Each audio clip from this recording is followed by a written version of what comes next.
Good morning. If athleisure was a radio show, this would be that radio show. Bo Bishop, a dignified man of leisure. My wife will try and drag me to like an Easter brunch buffet, and I don't like that because I don't like everybody standing over food I'm going to eat. Friends with the highest intellectuals. We found out the hard way. We have white furniture. That's all I'll say. Best. Oh, God. Holy Literally. An athlete, coach, husband, and father. That drives me nuts. My kids say, I'm him. Shut up. Kidding me? You're 9. You're not him. I don't even know what the hell that means. And two guys who are considerable downgrades from a former football player. They always thought that they were the friends, and I always thought that the guests were the friends. No, it's the listeners. You're listening to Bishop and Friends. So funny. We don't need a former player. Hey, you know what? What if you're both? What if you're a friend and a former player? I'm still a friend. You can keep Bishop and Friends. I am still a friend. All right, let's do it live on a Monday edition of the program. Bo and the boys with you for the next 3 2-a-days in the 11 o'clock hour. We will check in on the Cowboys and the Giants on that side of thing. Coming up at 10 o'clock, we blitz the weekend. Austin Ward at 11:30. An eventful, newsy weekend on at Big State U, so we will handle that as well. Coming up in the 10 o'clock hour, Austin, as he always does, joining us at 10:33. It's week 0, kids.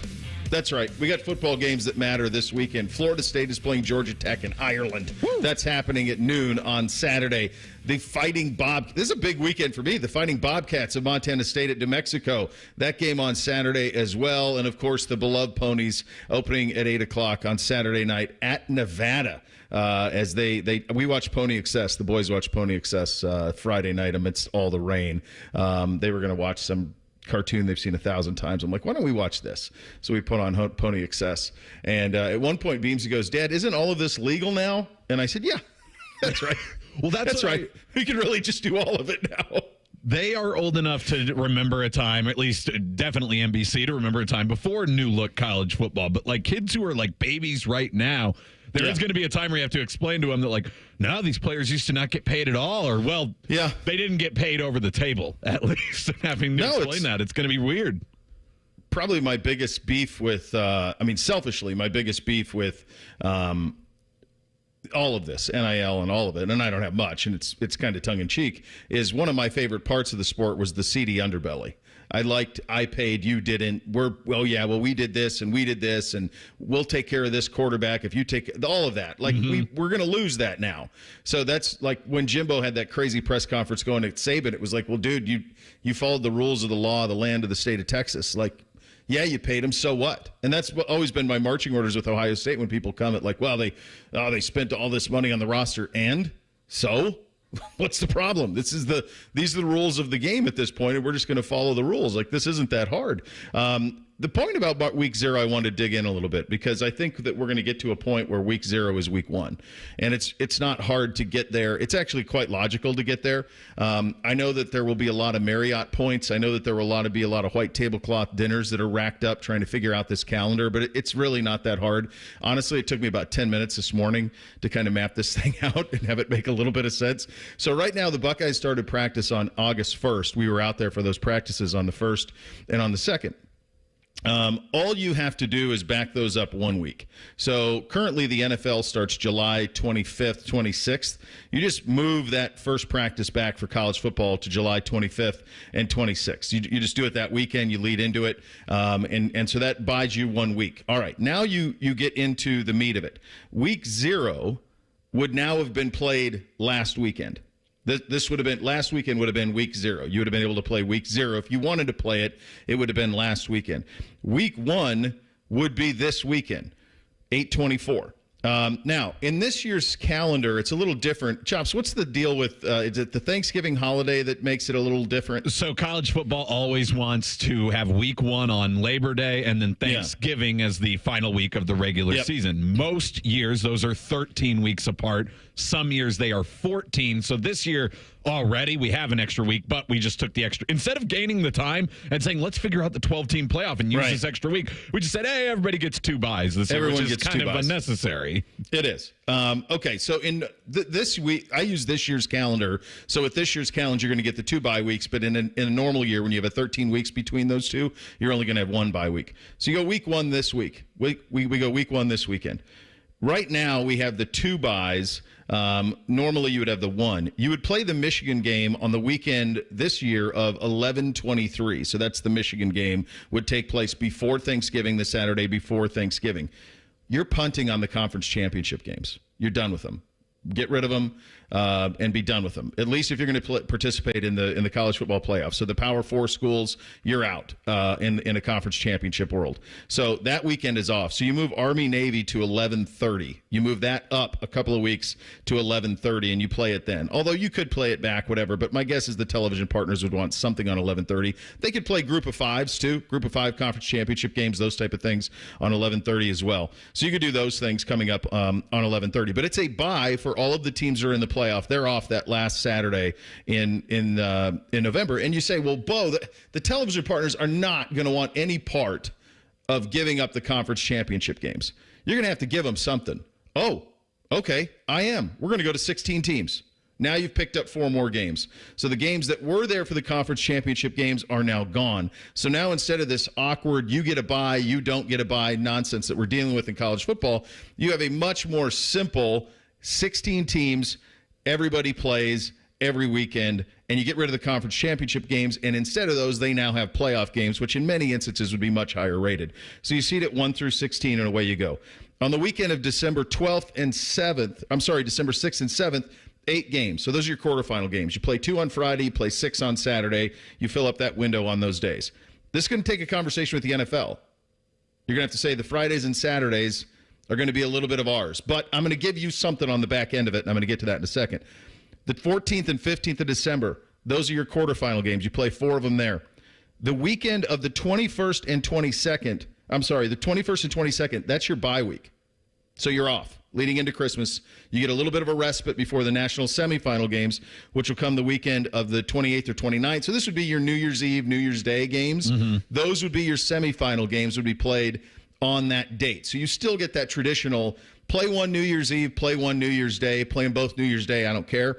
But that you still get that little bit of tradition played out on that. The national championship game, you get another bye coming out of it. So that'll be on a Saturday. That's right, a Saturday. College football played on a Saturday on 1/11 or thereabout. That's when your national championship game would be. So what am I giving back to the NFL? Quite honestly, I'm asking for their help, right? I'm coming begging and pleading is what I'm going to do. And I'm going to say we're done with January.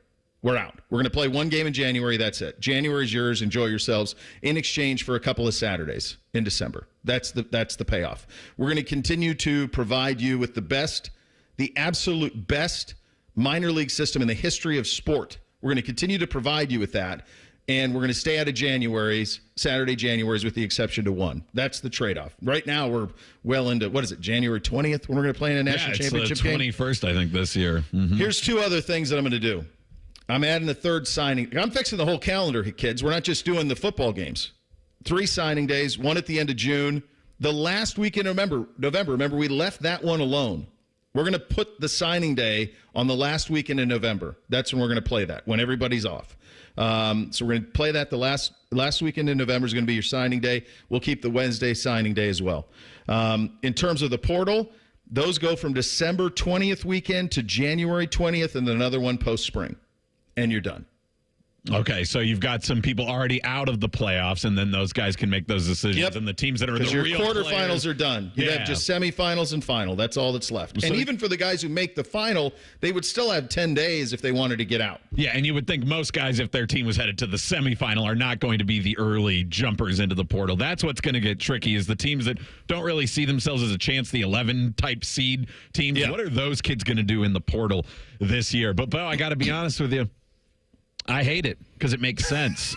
And we can't have college football make sense. No, I think that makes Did I miss anything? Not that I can think of. It doesn't even, it actually works better into the academic calendar, which is something they still pretend to care about in college football. So, no, I like it a lot. I like that the semifinals then end up being on that first. We keep the national championship in the same realm it is. The one thing I would add, and this isn't something you didn't mention, it's just something you didn't clarify. I think the 8 teams that lose in the first round should still be eligible to go to a bowl game.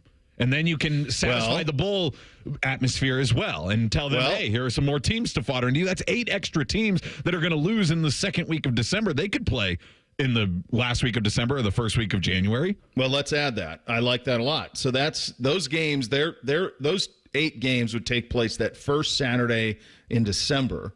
So then those teams could then play bowl games New Year's Eve, New Year's Day. Mm-hmm. So you could still, and by the way, they'd be great bowl games. They'd be great bowl games because a 16-team playoff is going to elicit you some incredible losers over the course of it. So the bowls would be happy. So now the Citrus Bowl, all of them. I mean, you're only going to get national championship your semifinals, only 2 of them. So everybody else, now you're talking. You have 4 more bowls that you can kind of feed into that. And then they can do the New Year's Six the way they've been doing, where like 4 of them are on their own and 2 of them are the actual semifinal. And the Rose Bowl, you still get the first. Look at you. Yep, you get it. It's yours. Reese? I'd also like to add a group of 5 national championship. Like, just get them out of this. Figure out the calendar. So you want to playing on Tuesdays and Wednesdays. Reese, how many things am I responsible? I got to save all the college football in one 15-minute segment? Asked for this. The NCAA is in charge of all of it, Bo. So if you're going to take control. This fixes that as well, because when you're talking with your system, you're basically taking the serious players in college football and seceding them from the NCAA, which then could take on Group of 5 and schools that just simply can't afford to do what Ohio State and Alabama and Georgia want to do and want to have their college football. Okay. So those schools would still be under the NCAA umbrella, and that's how you would get a different type of pie, so to speak, that could satiate those smaller schools so they could still operate in their slimmest of athletic margins. You know what else it could do, Reese, is you could start those on the 30th. On that last weekend. That's where if you have buys or if you have breaks in your television schedules, you go to ESPN or NBC or CBS and say, how about some action? And then or you could line it up a little. I mean, why not have FCS lead into championship night of FBS or whatever I don't know what we're going to call it. Yeah, you could do that too at this point, but because not FCS, because FCS already exists. So you're talking about the Group of 5. Okay, so Reeser is now commissioner of the Group of 5, Bo commissioner of the Power 4. I'll oversee all of it for you guys, and there we go. You're going to be our liaison. There we go. I always like that word to describe people. What's he do? He's a liaison. There has to be a commissioner of the big boys and the commissioner of everybody else. And then you can have that assistant. Can you fit that into 2 radio shows, Browns GM and commissioner of football? Okay. Yeah, running the youth basketball program, 16 youth coaching jobs. I'll add this to it. Basically, as Browns GM, you just have to find offensive linemen. That's just what you're doing now. I'm hoping that my Browns GM job will help me get the ear of the NFL owners, and they can give us a couple of Saturdays. I just don't think it's that hard. I'm not kidding you guys. I looked at a calendar. I looked at it for 15 minutes, and it all fits in. It all fits in. I like that addition of the losing teams getting into the bowls around the New Year's Eve, that we still get that. I would play, obviously, the first round all on home sites, and then you could go neutral sites if you wanted to, or you go the first 2 rounds at home sites and go just semifinal and final at bowl sites. That I'm all up. I'm open for discussion on all of that. And I love the Group of 5 thing. I think it'd be more valuable for a team right now the highest ranked Group of 5 is Boise State. By the way, interesting quarterback decision there. Malachi Nelson lost the job. The number 1 player in the country who was at USC, who transferred there to play, did not win the job. But right now, Boise State is other receiving votes. I think they're 3rd in the AP. I didn't see anybody else in the Group of 5 in there. And so wouldn't they be better off winning their own national championship? I would think so, of teams competing for their own type of things. If there's holes in this, let me know. I don't see any. But it took 15 minutes, and it's my plan, so I'm not going to see a whole lot of holes on that. A big day out west for a Buckeye legend. We'll get into that story coming up next. Bishop and Friends, right here on The Fan. Unlike your deadbeat uncle, we'll never leave you stranded in a ditch when you were 6. This promo may have been a touch too specific. The Fan. Common Man here for Jermaine Lexus of Dublin and Easton. Back to school time. Your kids probably have fancy friends. Isn't it about time you gave them a ride to be proud of? Actually, hell with the kids. Treat yourself to a new Lexus. Right now, it's the Golden Opportunity Sales Event with rates as low as 2.99% on ES, NX, and RX, as well as great lease payments. I've been a Jermaine customer for years, even before I started doing the commercials. If you're in the market, please stop in. Jermaine Lexus of Dublin and Easton. JermaineLexus.com. Coming this Labor Day weekend, Bob's biggest challenge yet. It's time to dare to compare. It's got action. It's got suspense. It's got beeps and boops and dings and whomps and more savings than you'll believe on living rooms, dining rooms, bedrooms, mattresses, and more. And best of all, you get to play too this Labor Day weekend. Now open in Reynoldsburg and coming soon to Polaris. See how much you can save this Labor Day weekend when you dare to compare at a Bob's near you. At Baths R Us, we're terrible roofers. We stink at installing siding. And don't ever call us for your kitchen remodel. But if you want a stunning, beautiful bathroom makeover in just 2 or 3 days, now that's when you want to call us. See, unlike most contractors these days, we offer only one service, bathroom remodeling. We don't spread ourselves thin by doing roofing or siding and a bunch of other stuff. Nope. At Baths R Us, we dedicate every company resource into mastering the craft of bath transformations. It's why we're the Midwest's biggest 5-star family-owned bathroom company. And it's why we have the happiest customers. Just check out our Google reviews. Baths R Us. We're terrible roofers, but we're awesome bathroom remodelers. Right now, get $1,500 off a shower or tub replacement or $3,000 off a full bathroom remodel. Plus, low to no monthly payments. Call 380-225-BATH to schedule your free estimate or go to bathsrus.com. Baths R Us, where dreams soak in. We don't talk politics on The Fan. Instead, you'll hear us talk about the Ohio State Buckeyes, the NFL, food, family, and fun. We're your safe space. Except when Common Man violates it by playing fart noises. The Fan, Ohio's politics-free destination. Hey guys, Chaps here with a new opportunity for you. The 20-pound summer slim down with Awaken 180 weight loss. Dropping 20 pounds before summer ends. Cruising to your goal of 30, 40, 50 plus pounds down. It's simple. You take the last few weeks of summer, eating, drinking, enjoying the weather. But the difference? You're doing it with the 20-pound summer slim down. But Chopper, summer's almost over. That's the point, guys. The pounds melt off fast with Awaken 180. I dropped my first 20 in less time, and that easy 20 propelled me to reach my goal of losing 60 pounds. Then that propelled me to lose another 35. Think about it. You're about to slide back into the same old fall routine with the same old mindset. Mix it up. Live up the rest of your summer while dropping your first 20, then jump into fall with a whole new groove. Yeah, I said groove. You'll be saying it too just a few weeks from now. 20 pounds summer slim down with the solution for weight loss online at awaken180weightloss.com. That's awaken180weightloss.com. If a friend asks how you're doing and you say, I'm okay. When the truth is, I don't want my problems to burden anyone. Or you say, hang it in there. Because if I ask for help, they'll just think I'm weak. Then this is your sign to call, text, or chat 988 for free, confidential support. Anytime. You don't have to hide how you feel. The Ohio Chapter International Society of Arboriculture's mission is committed to advancing responsible tree care practices. They remind herbicide and pesticide users to always read and follow the product label. The label is the law, so take the time to know how it should be used and how to use it safely. To find out more, there are over 1,000 qualified arborists in Ohio. Visit www.treesforohio.org to find an arborist near you. That's www.treesforohio.org. Fan weather. From the Logan AC and Heat Services Weather Center. Skies are a little soggy for some spots this morning. A few showers in the metro. Those move out as we head through the morning hours and into the early afternoon. Lots of sunshine to end the day. Temperatures in the 70s. Columbus topping out at 77. I'm meteorologist Madison Reich with your weather impact forecast on The Fan. With friends like these, who needs former college football players? This is Bishop and Friends. Well, it's solved. The great Brad Zeitner with this. No holes in that. You're smarter than the NCAA buffoons. The NCAA should stand for not caring about athletes. I appreciate you, BZ, as always. Listen, I don't think there's a hole in this thing. This one from Klingel, he goes, laughing his ass off, thinking the SEC is ever giving up the SEC title game. Well, listen, in order to get something out of somebody, you have to give something back. Can I interest the SEC in 7 of the 16 teams? 6? Would 6 make them happy? If the SEC has 6 and the Big Ten has 6, that's 4 spots for everybody else. I feel like that's more than enough. Doesn't that satiate? If you have more teams in it, isn't that more important?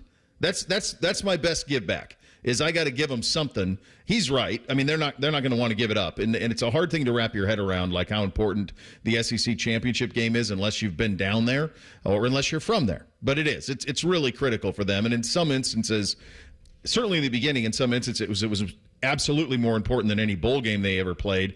And sometimes it felt like it was bigger even than a BCS. I think the only thing it was less than was probably the national title game, but everything else it kind of superseded. But if you're going to have a weighted system where the Big Ten and the SEC are going to get the majority of the teams, even if it's 5-5, that's pretty good. If 10 of the 16 teams are from those two conferences, my guess is they'd be happy with that. I do understand that from an SEC fandom standpoint, and I do think the conference has obviously prioritized their conference title game over the years. They were the first one to come up with it, but I'm wondering if the SEC powers, like the actual people in charge, the Greg Sankeys, the coaches, the administrations of the schools, are they more interested actually in getting rid of it? Because remember, this is a conference, and we've talked about this many times, still doesn't have a tie-breaking scenario set up for their new divisionless SEC. Those fan bases care a lot more than like Pac-12 fan bases who already ran into that, where there were 3 teams with the same record. One of them didn't play either and didn't get a play for the Pac-12 title. What's going to happen when Georgia or Alabama or Oklahoma or Texas or somebody is on the outside looking in because of a tiebreaker, and they have the same record as 2 other SEC teams, but they don't get a play for it?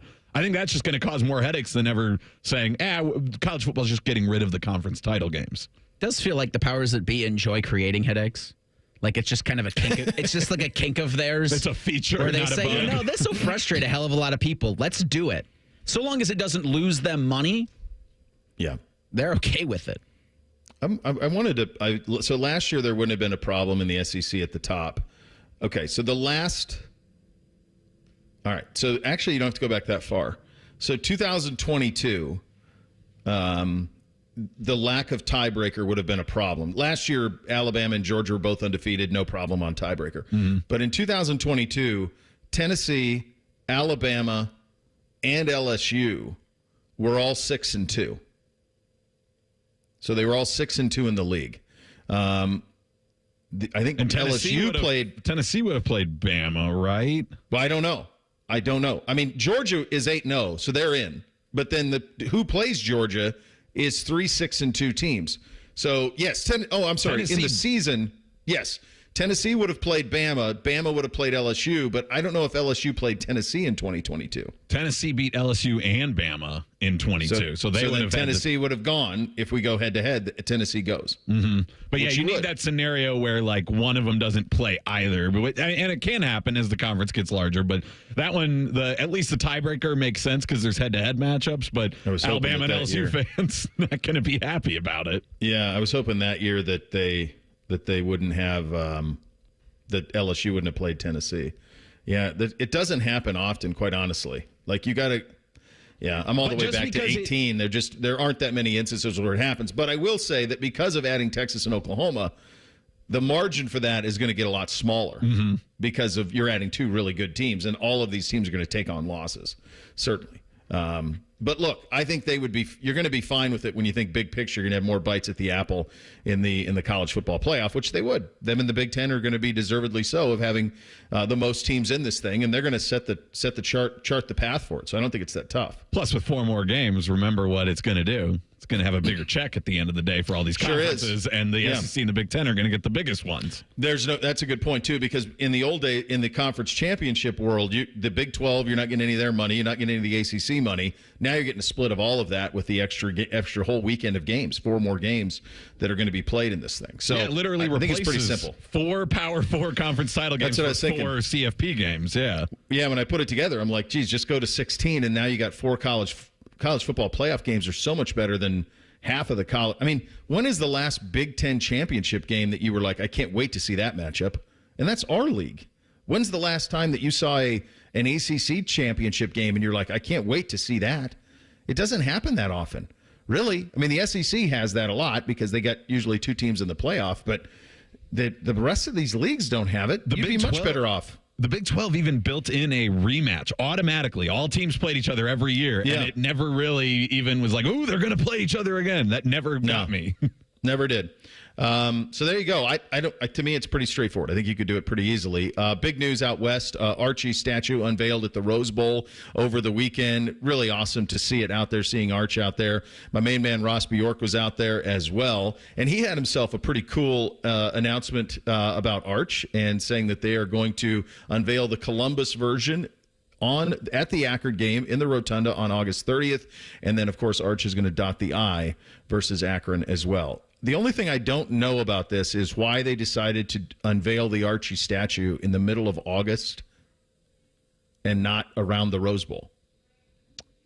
Is it right? Exactly. Is it a pancake breakfast? We've always done it this way. I don't know. It just feels like if I'm them, like you want to get the biggest bang for unveiling a statue. I don't know. Do it at the week of the Rose Bowl. I mean, I've been to the Rose Bowl. It's a big to-do. They've got a parade. There's pomp and circumstance. There's all sorts of luncheons. You could have done it at any of those, and then you have like the full assembled media out there to kind of trumpet it a little bit versus in the middle of August. If only you could have done something like, I don't know, schedule Ohio State to play UCLA at the Rose Bowl and then do it then. But well, how would that work? That's what I was thinking. Like you don't have you can hold it and then do it when they play each other. Or when Ohio State actually plays at the Rose Bowl. Like, it doesn't have to be done now, but because you wanted to do it now, you've kind of just planted it like a Friday news dump. Yeah, you waited 50 years. I understand it's the 50th anniversary of his first one, so that's why they wanted to do it this year. But it's like, couldn't you have just waited a little longer? Because you said there's one in Columbus. Do that on the 50th anniversary and then say, we're going to hold off until Ohio State plays in the Rose Bowl to get as many Buckeyes in attendance as possible and then celebrate it with a game that he can then dot the I on the field at. Yeah, all of those things win. But, yeah, I don't know. It seems like an odd time to do it in the middle of August. But, honestly, I'll say this about Arch. The amount of what has been on him for upwards of 50 years now in terms of the ultimate ambassador for the state's most important sporting entity, and he's never not been perfect at it. He's never not shook a hand, kissed a baby, posed for a picture. He's never not done it with a smile. Oftentimes he'll remember your name. He is the best of us in terms of representing everything that you want Buckeye football to be, and he's done that for 5 decades. It's a really remarkable thing to take on. Speaking of Buckeye achievement, we have some captains. I like the amount of captains we have. Plus, we have our Block O recipient. We will get into that coming up next. Bishop and Friends right here on The Fan. When that alarm clock goes off, Morning Juice comes on. The perfect way to dominate your day or just lay around the house. Morning Juice. Weekdays at 6. The Fan. Common Man here for Care Heating and Cooling. Weather is unpredictable, but the inside of your home should be comfortable just the way you like it. And the best way to avoid those unnecessary surprises is with a care plan. See, with a care plan, you get priority service, system maintenance in case of an emergency. Just another way to give you and your family peace of mind. And maintaining your systems properly can help save you money. A properly maintained furnace and air conditioner run more efficiently, reducing your utility usage. Regular maintenance also prevents breakdowns and extends the life of your equipment. I'm on the care plan, and I'm quite the expert. I'll stop by and give your system a once-over. I will. Don't tempt me. I end every commercial the same way, telling you to hire Care when you need a company you can trust. It's not just a slogan. That's the Care creed. How about this? Lennox. They have thousands of dealers nationwide. HVAC royalty. Last year, Lennox gave Care their coveted Partner of the Year award because they're trusted by their customers and their partners. Care Heating and Cooling. Call 1-800-COOLING or book an appointment online at careheatingandcooling.com when you need a company you can trust.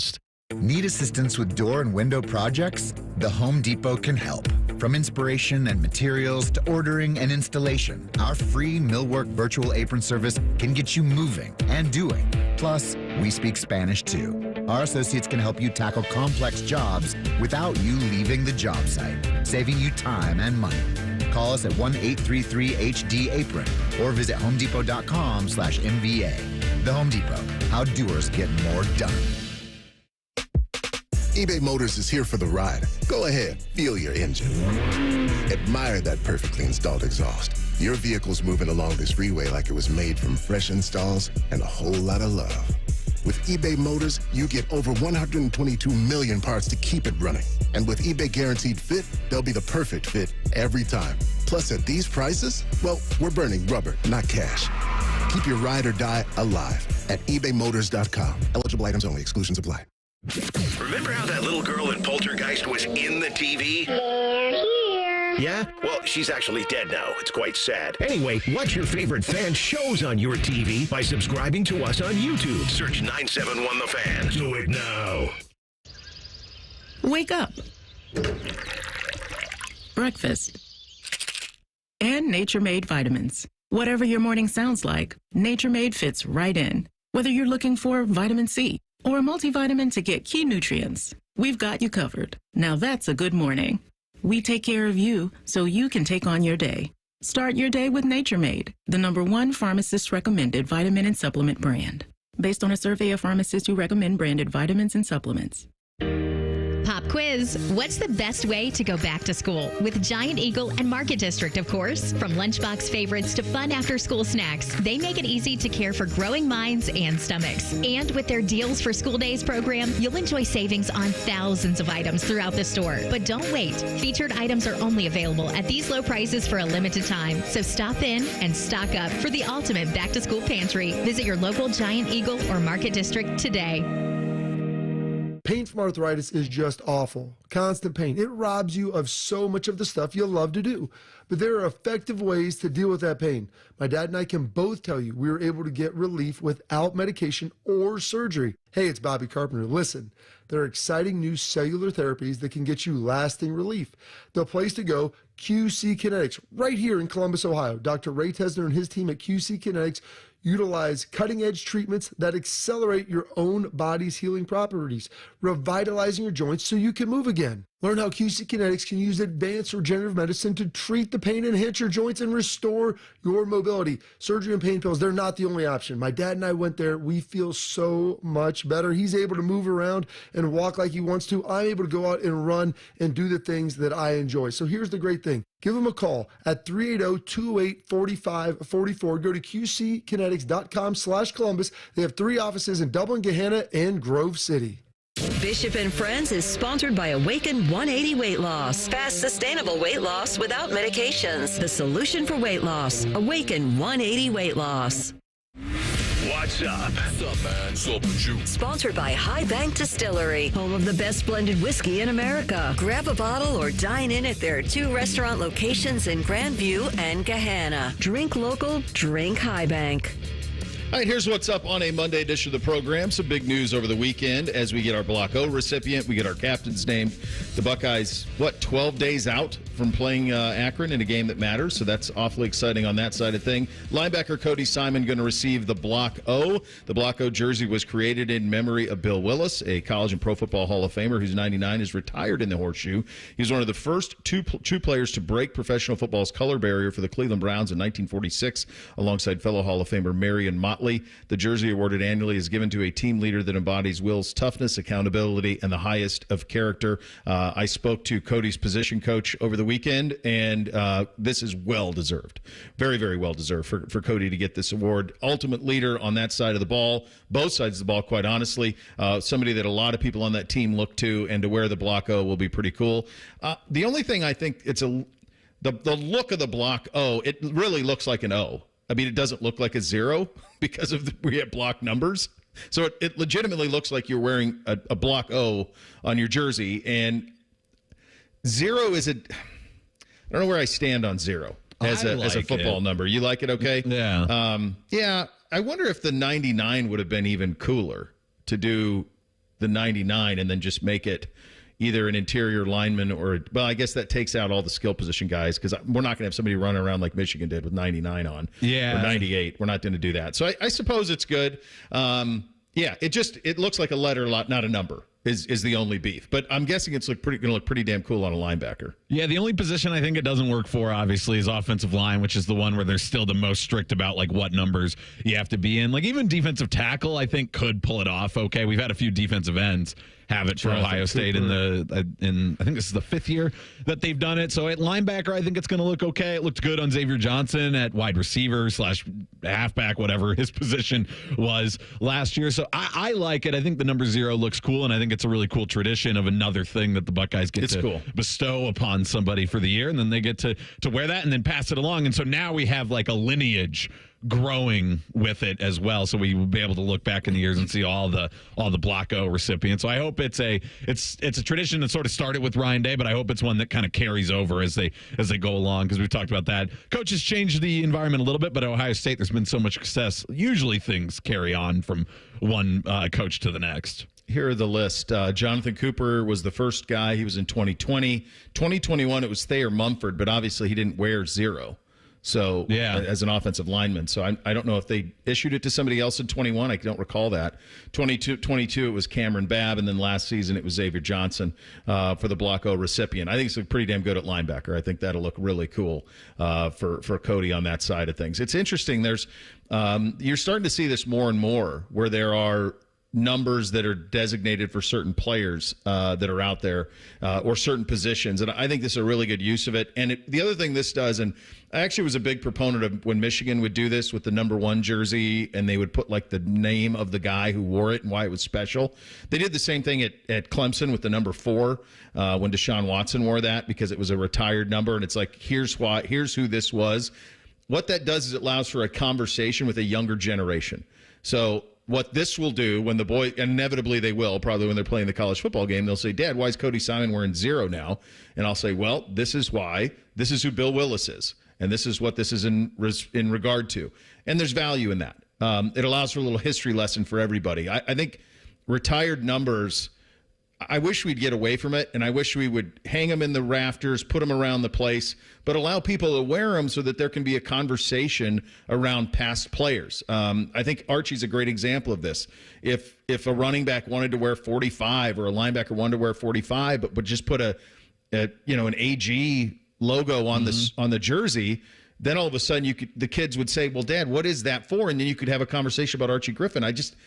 There's real value to that. I think it's really cool to be able to do those type of things. And not just here, there's other places. Like nobody's worn number 2 at Florida State since 1990 because it's been retired for Deion Sanders. That's a shame. And there's other guys. Ron Sellers was another guy down there who wore 34. Nobody knows who that guy is. But if you issue it, then you would. Yeah, because the sport is so steeped in tradition, so why not give a chance for people to wear those traditional numbers and tell the story? Because right now, a lot of times when you put them in the Ring of Honor, it probably is just a static thing. It's always up there. It always says that. Nobody really thinks about it. But you're right. You put a star player in that number and tell that story. One, that player gets to learn about it. He'll be asked about it. When the scrum is around him, he'll explain who that player is and why he wanted to wear that number. I think that's a really good idea. And it opens up the opportunity to not be as stingy with your Ring of Honor, because retiring jersey numbers, there's only so many. And when you've got a roster, and they're talking about exceeding the amount of scholarships. Yeah, like you're going to need numbers, but it would be nice to not feel like, oh, can we give that number up forever just because we're retiring it? Yeah, you can. You just can add the patch to it. Look at us. We're just saving college football today. I feel great on a Monday. I really do. Providing The Ohio State University with more marketing opportunities. Yes. Because you can sell all of that. Yes, you can. Every 45 can be marked up because it's a Legends jersey. I mean, you're talking about 47, 45, and 40 all immediately right into play.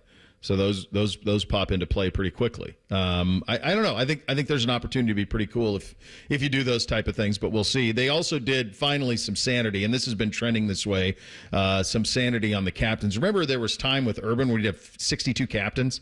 Yes. He'd list the captains. It was half the roster. They're back to a normal number, and so there are 4 captains this year at Ohio State. Emeka Egbuka, Travion Henderson, Jack Sawyer, and, of course, Cody Simon are going to be your 4 captains. Part of the news release they sent out over the weekend from Coach Day, this quote: "The great news is we have a great group of leaders. Just because you're not a captain doesn't mean you're not a leader. You're still a leader. Leadership is earned, and a lot of guys have earned leadership. There are a lot of captains on this team. The players did a great job of voting." This is the beauty of this is players. telling you. This is them. It's not coaches saying, I need this guy to be a leader. I need this guy to be a leader. This is the players on the team voting, and it was these 4 guys who they voted for. My hunch is based on the breakdown. They said, give us 2 defense, 2 offense, which I love all of that. I think all that's great. And I love the idea of having four captains, because it shouldn't matter that if you are a captain at Ohio State. There should not be, like, I think JT Barrett was a 3 or 4 year captain, 3-year captain at Ohio State, because he got it the year he didn't win the starting job over Cardell to start the year. So he's a 3-time captain. That's a lot. That's a lot, quite honestly, for that to be that way. It's one thing to be a 2-time captain, but 3 is a lot. So I like the idea of getting back to 4, and they've been doing this for a little bit up there. Here's a couple other things of note in terms of the schedule for this week. I'll get back to you in just a second. I'll get back to it. Tuesday, tight ends, safeties on Tuesday. Wednesday's defensive line. And then Thursday, you'll get another Ryan Day press conference coming up on Thursday. Go ahead, Chops. So I was looking through it, and I found the list on 11 Warriors. Thanks, guys, for having all the captains previously. And I went back to 2018, so that would have been the last Urban year. 8 in 2018. Yeah, it's too much. In 2019, it was a little lower. It still looks like it was 6. There's a lot of 6 and 7s in there, and then it finally started to come down a little bit. Just 1, 2, 3, 4, 5 in 2022, just 3 in 2023, and then 4 this year. Yeah. That's a sweet spot. It's 3 to 4, 5 at the high end. And I like splitting up 2 on offense, 2 on defense. Not that you have to do that on purpose, but if it does naturally split that way, that's good. You got those leaders. And then Ryan Day's statement, did the normal thing of like, but there's still plenty of leaders on the team. You don't have to be a captain to be a leader. We, the boys and I, we played the national championship game over the weekend in our dynasty we were doing, and by the boys and I played, and they tried to comment. We played Ole Miss in the national championship game. It's funny, like we're up 38-21 with like 3 minutes to go in the game, like it's cooked, right? You're done, dude. Right down the field. I'm in prevent. They hit a deep bomb, cut it to 10. Then they go onside kick. Recover that. So that happened as well. Onside kick, recover that. Touchdown. Then they kick field goal. They get it again. They tie the game. I have the ball with 40 seconds left. Now we end up winning 45-38. But it's like, no matter what, you're just going to get a competitive game. That's just what it's going to be. Like, they're going to rig it to make it competitive in the playoff. I would also say, folks, if you are as someone who played a fictional game on a computer and on the Xbox, rather, it's long. It's really long. Like, the boys are like, Dad, are you going to start one with SMU? I'm like, dude, I'm never playing again. I'm done. I got my fill. Like, I'm not starting another dynasty with this thing. Like, 16 games. We had to play 17 because we lost to USC in the Big Ten championship game. I should say, when I say we, I mean they. They lost to SC in the Big Ten championship. We had to play 17 games. You're spent. You are spent. And the records get annihilated. You're throwing for 6,000 yards. You're rushing for 2,500. Like, it's such a long season that it's tough. This is going to be a scene, man, when you think about playing this entire season out. So do you play 5-minute quarters? Yeah. How do they balance that out with the sim games? Like, do they still get they the right sim amount the regular. They sim like it's a real game. Okay, I don't sim any of them. 15 minutes to go for this. Yeah. Because you know what I mean? Because if you do a 5-minute sim, the quarterback's only going to have 150 yards or something. But you can get that in a game when you're playing in 5 minutes. I mean, we didn't sim any of them, but they sim all the time because they were into like their 12th season and now they export it into Madden. So now they done? Oh yeah, they're done. So now they export their guy into Madden. Bootsy was all pissed off this morning because he was drafted by New England. So like already because Madden dropped last week, so it all ties together. Speaking of the NFL, I believe we had this. I feel pretty strongly about this. Something that happened over this weekend in regard to the Cincinnati Bengals and their opponent. We will get to that coming up next. Bishop and Friends right here on The Fan. We have so many local shows, I can't fit them in a 10-second promo. So let's just say we're live and local all damn day. The Fan. Everyone has that one goal. That thing they want to prove, not to other people, but to themselves. Then, right when you think you could actually do it, cancer. And that goal is still within reach. Oh no, I'm about to run my first ever marathon with my 2 best friends. 3 years after having cancer. At least we look good in these shorts. Woo! Let's get it, guys. You, keep making plans. Visit ohiohealth.com/keepmakingplans to learn more. Hey friends, Brandon Beam over here from my great friends over at Wendy's. And Wendy's new Saucy Nugs, well, They're here. That means the best nugs in the entire game are now even better. You can choose between Wendy's iconic crispy or spicy nugs covered in bold, flavorful sauces, including buffalo, honey barbecue, garlic parm, and even spicy ghost pepper. Eat them with a fork, eat them with your hands, eat them for lunch, eat them after midnight. There's no wrong answer. For a whole new way to nug, it's got to be Wendy's. Open till midnight or later at participating U.S. Wendy's. Hours may vary by location. We go to war for you. Hi, it's Robert Sugar. Uber and Lyft accident? At Sugar Schnarr Trial Attorneys, we know the law and we'll fight for your rights. Call us at 877-WARFORYOU.com or visit warforyou.com for a free consultation. Results matter. Let us fight for your rights. That's 877-WAR-FOR-YOU or visit warforyou.com. War for you, warforyou.com. We buy any car. Why sell your car at WeBuyAnyCar.com? Because selling it yourself can be, well, you know. Okay, I'll give you half now. And? No, and just half. What? Avoid the hassle. Come to We Buy Any Car instead. Get in, get out, and get paid at a fair price. Yeah, I can't do half. I could probably bump it up to like 50%. Just go. Okay. Get your free online valuation now at WeBuyAnyCar.com. If you miss a little, you'll miss a lot. Search for your favorite fan shows wherever you get your podcasts and subscribe. Every episode comes right to your phone absolutely free. Modern technology, it's a hell of a thing. Do it now. The Fan. Hey, it's Bobby. When it comes to tackling a project as important as your roof, you want a company that cares about the product and experience they're going to deliver. At Newman Roofing, you're more than just a number. They believe in 100% customer satisfaction. And for your roofing needs, give them a call at 614-NEW-ROOF or newmanroofing.com. Meet animals from around the world as you explore the Columbus Zoo and Aquarium. Whether you're fascinated by the towering elephant or playful sea lions, we have it all at the Columbus Zoo and Aquarium. Visit columbuszoo.org to plan your visit today. Welcome to the plus side, where a AAA Plus membership means that an empty gas tank won't keep you from a full day, and where a dead battery can't stop you from being the life of the party. Because on the plus side, roadside mishaps don't have to ruin your day. With AAA Plus, tire changes, battery swaps, and emergency fuel are just a tap away. AAA gets to you faster, and if you need a tow, we'll take you further. Become a member today and experience peace of mind on the plus side. Towing is subject to a 7-day waiting period. Terms and conditions apply. When your job demands more than just hard work, trust Timberland Pro, the brand that defines superior comfort, performance, and durability. Built on a legacy of craftsmanship, Timberland Pro provides boots and apparel that stand up to the toughest challenges. Our products are as resilient as the skilled men and women who wear them. From the workshop to the job site, Timberland Pro is there with you every step of the way, blending innovation with time-tested quality. Discover why professionals choose Timberland Pro. Always do, never done. Visit timberlandpro.com or your local Timberland Pro dealer. Every 40 seconds, a child is reported missing. Find the Children is a nonprofit organization dedicated to helping find missing kids. You can be a part of their mission by donating your unwanted car. Call 1-800-294-0222. You'll receive the maximum tax deduction, and we provide fast, free pickup. Call 1-800-294-0222. Donate your unwanted or unused car. Call 1-800-294-0222. This advertisement was paid for in partnership with Cars R Us and Find the Children. All your favorite fan shows are available when you want them. Head to 971thefan.com and hit that subscribe button. The Fan, Ohio sports destination. Keep your friends close and your producers closer. You're listening to Bishop and Friends. Man, the NFL's going to have to do something with this preseason. I think the fans are telling you that. I've never seen less interest in the preseason unless you're the Bears and you have Caleb Williams, who everything you're seeing. If you're watching Hard Knocks, they're 2 episodes in. You can't help but feel like they hit the absolute lottery with this kid.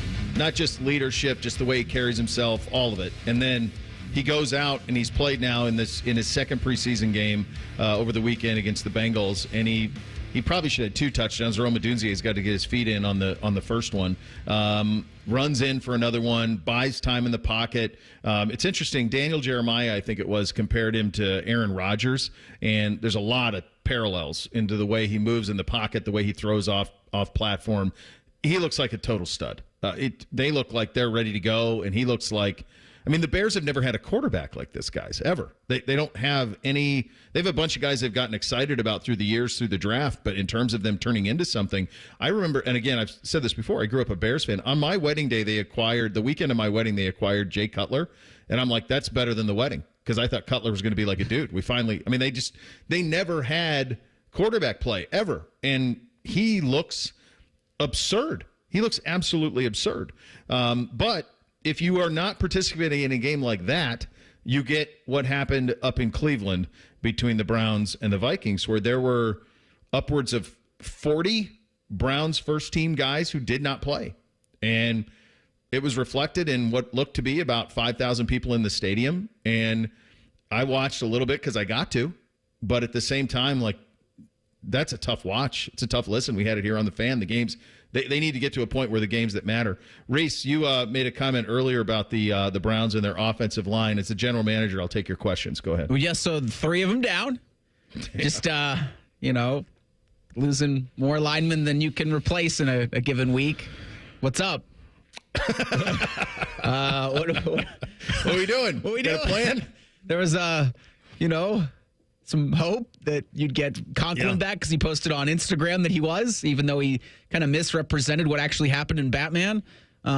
Jed Wills is, I guess, Stefanski said coming back, but that could be a long time away. He's not. The fact that Stefanski said post-game that he's not practicing this week, he already ruled him out of practice this week.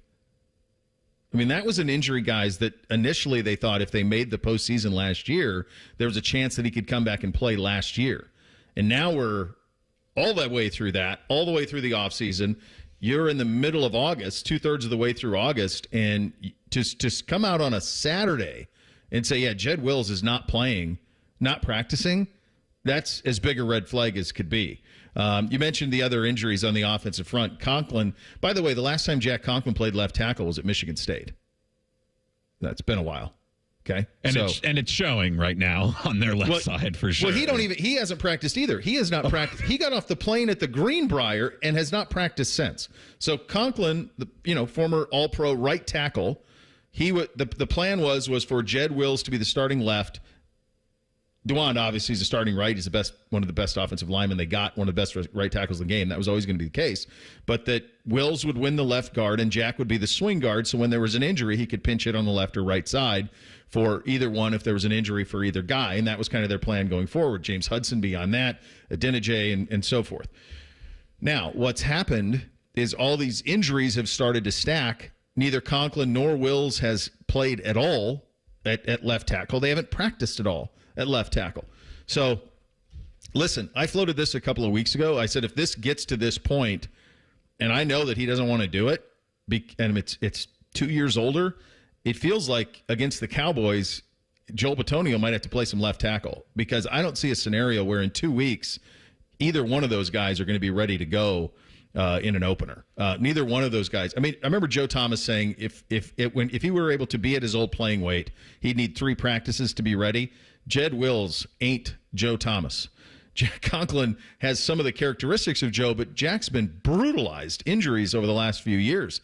So, and I don't think you can go into that Cowboys game, who got some pretty damn good pass rushers, with a 4th left tackle to start the season. I think that's a recipe for disaster. So I think you got to be open to everything at this point. That was really newsworthy. They had problems before. That was really newsworthy, the fact that Jed Wills is not going to practice all week. That is not what was anticipated. So they go down 3 more offensive linemen in that preseason game. Yeah. Does that mean like Zach Zinter's going to be asked to start at right guard or left guard, I guess, in the event that Bitonio goes to tackle? Well, I'd rather do that. Maybe.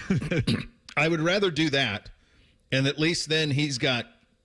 By the way, he's more than capable. He's a really good player at Michigan, more than capable to come in and play. So you got Posick at center, and then you'd have Conklin at left tackle, and then he would be in between, or I guess it'd be the other. No, yeah, because that's how it would go.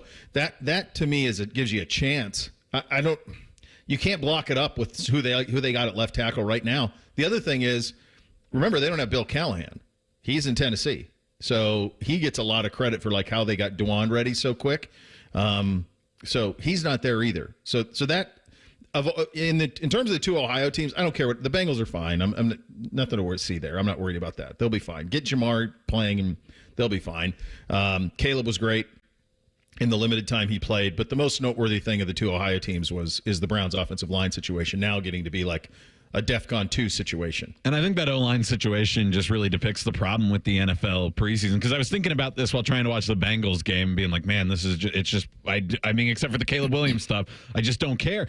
And I was like, but I do sometimes care about random bowl games. I'll throw those up. And those are considered meaningless games, especially the ones outside of the New Year's Six. But there's something to those games. And I think it's because you can sell yourself on, hey, if we're not seeing the starters, even if guys are sitting out, these are probably the future of the program. And here are some recruits that we know.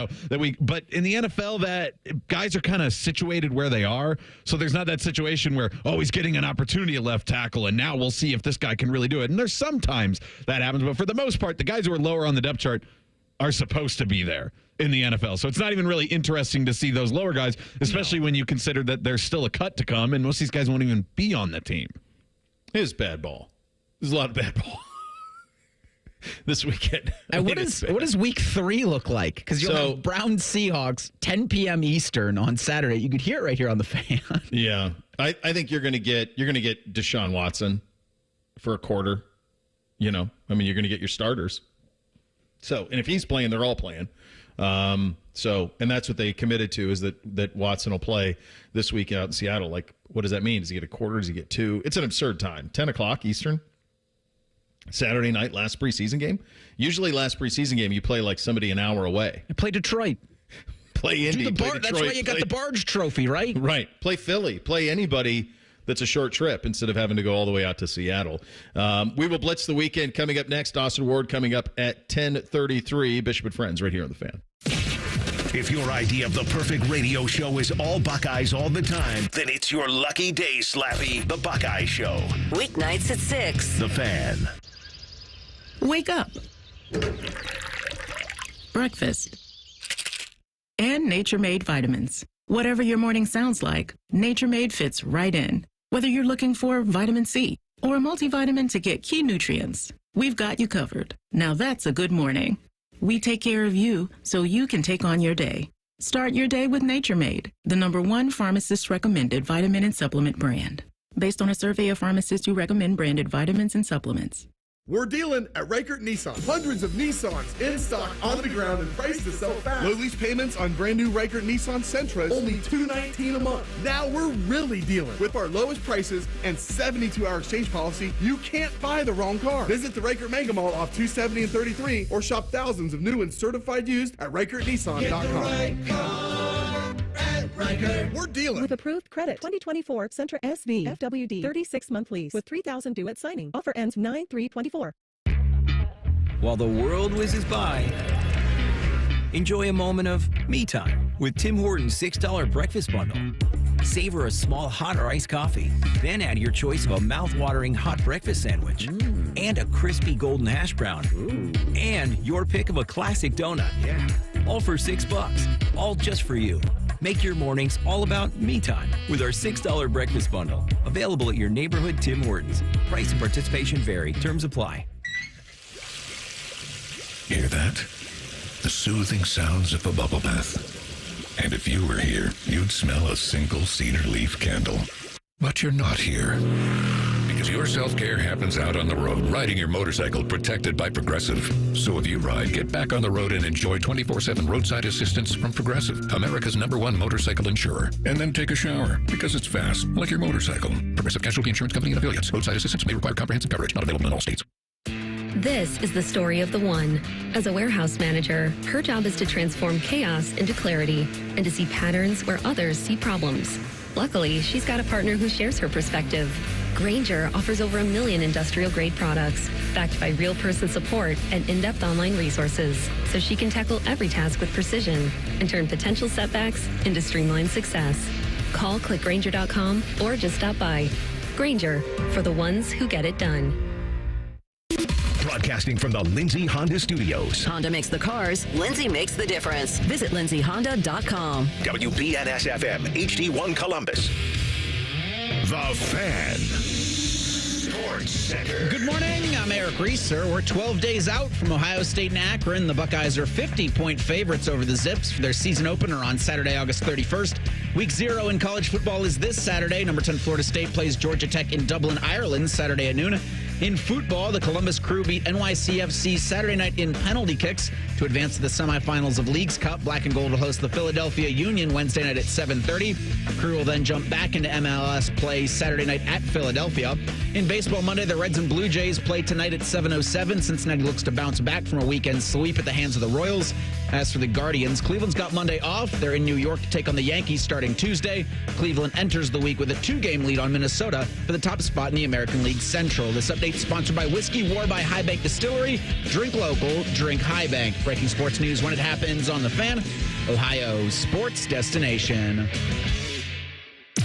Don't be fooled by the name. Chops and Reeser are just acquaintances. Are you guys just co-workers? It should be Bishop and acquaintances. And acquaintances. That's what it should be. I guess Bishop and Friends sounds better. You're listening to Bishop and Friends.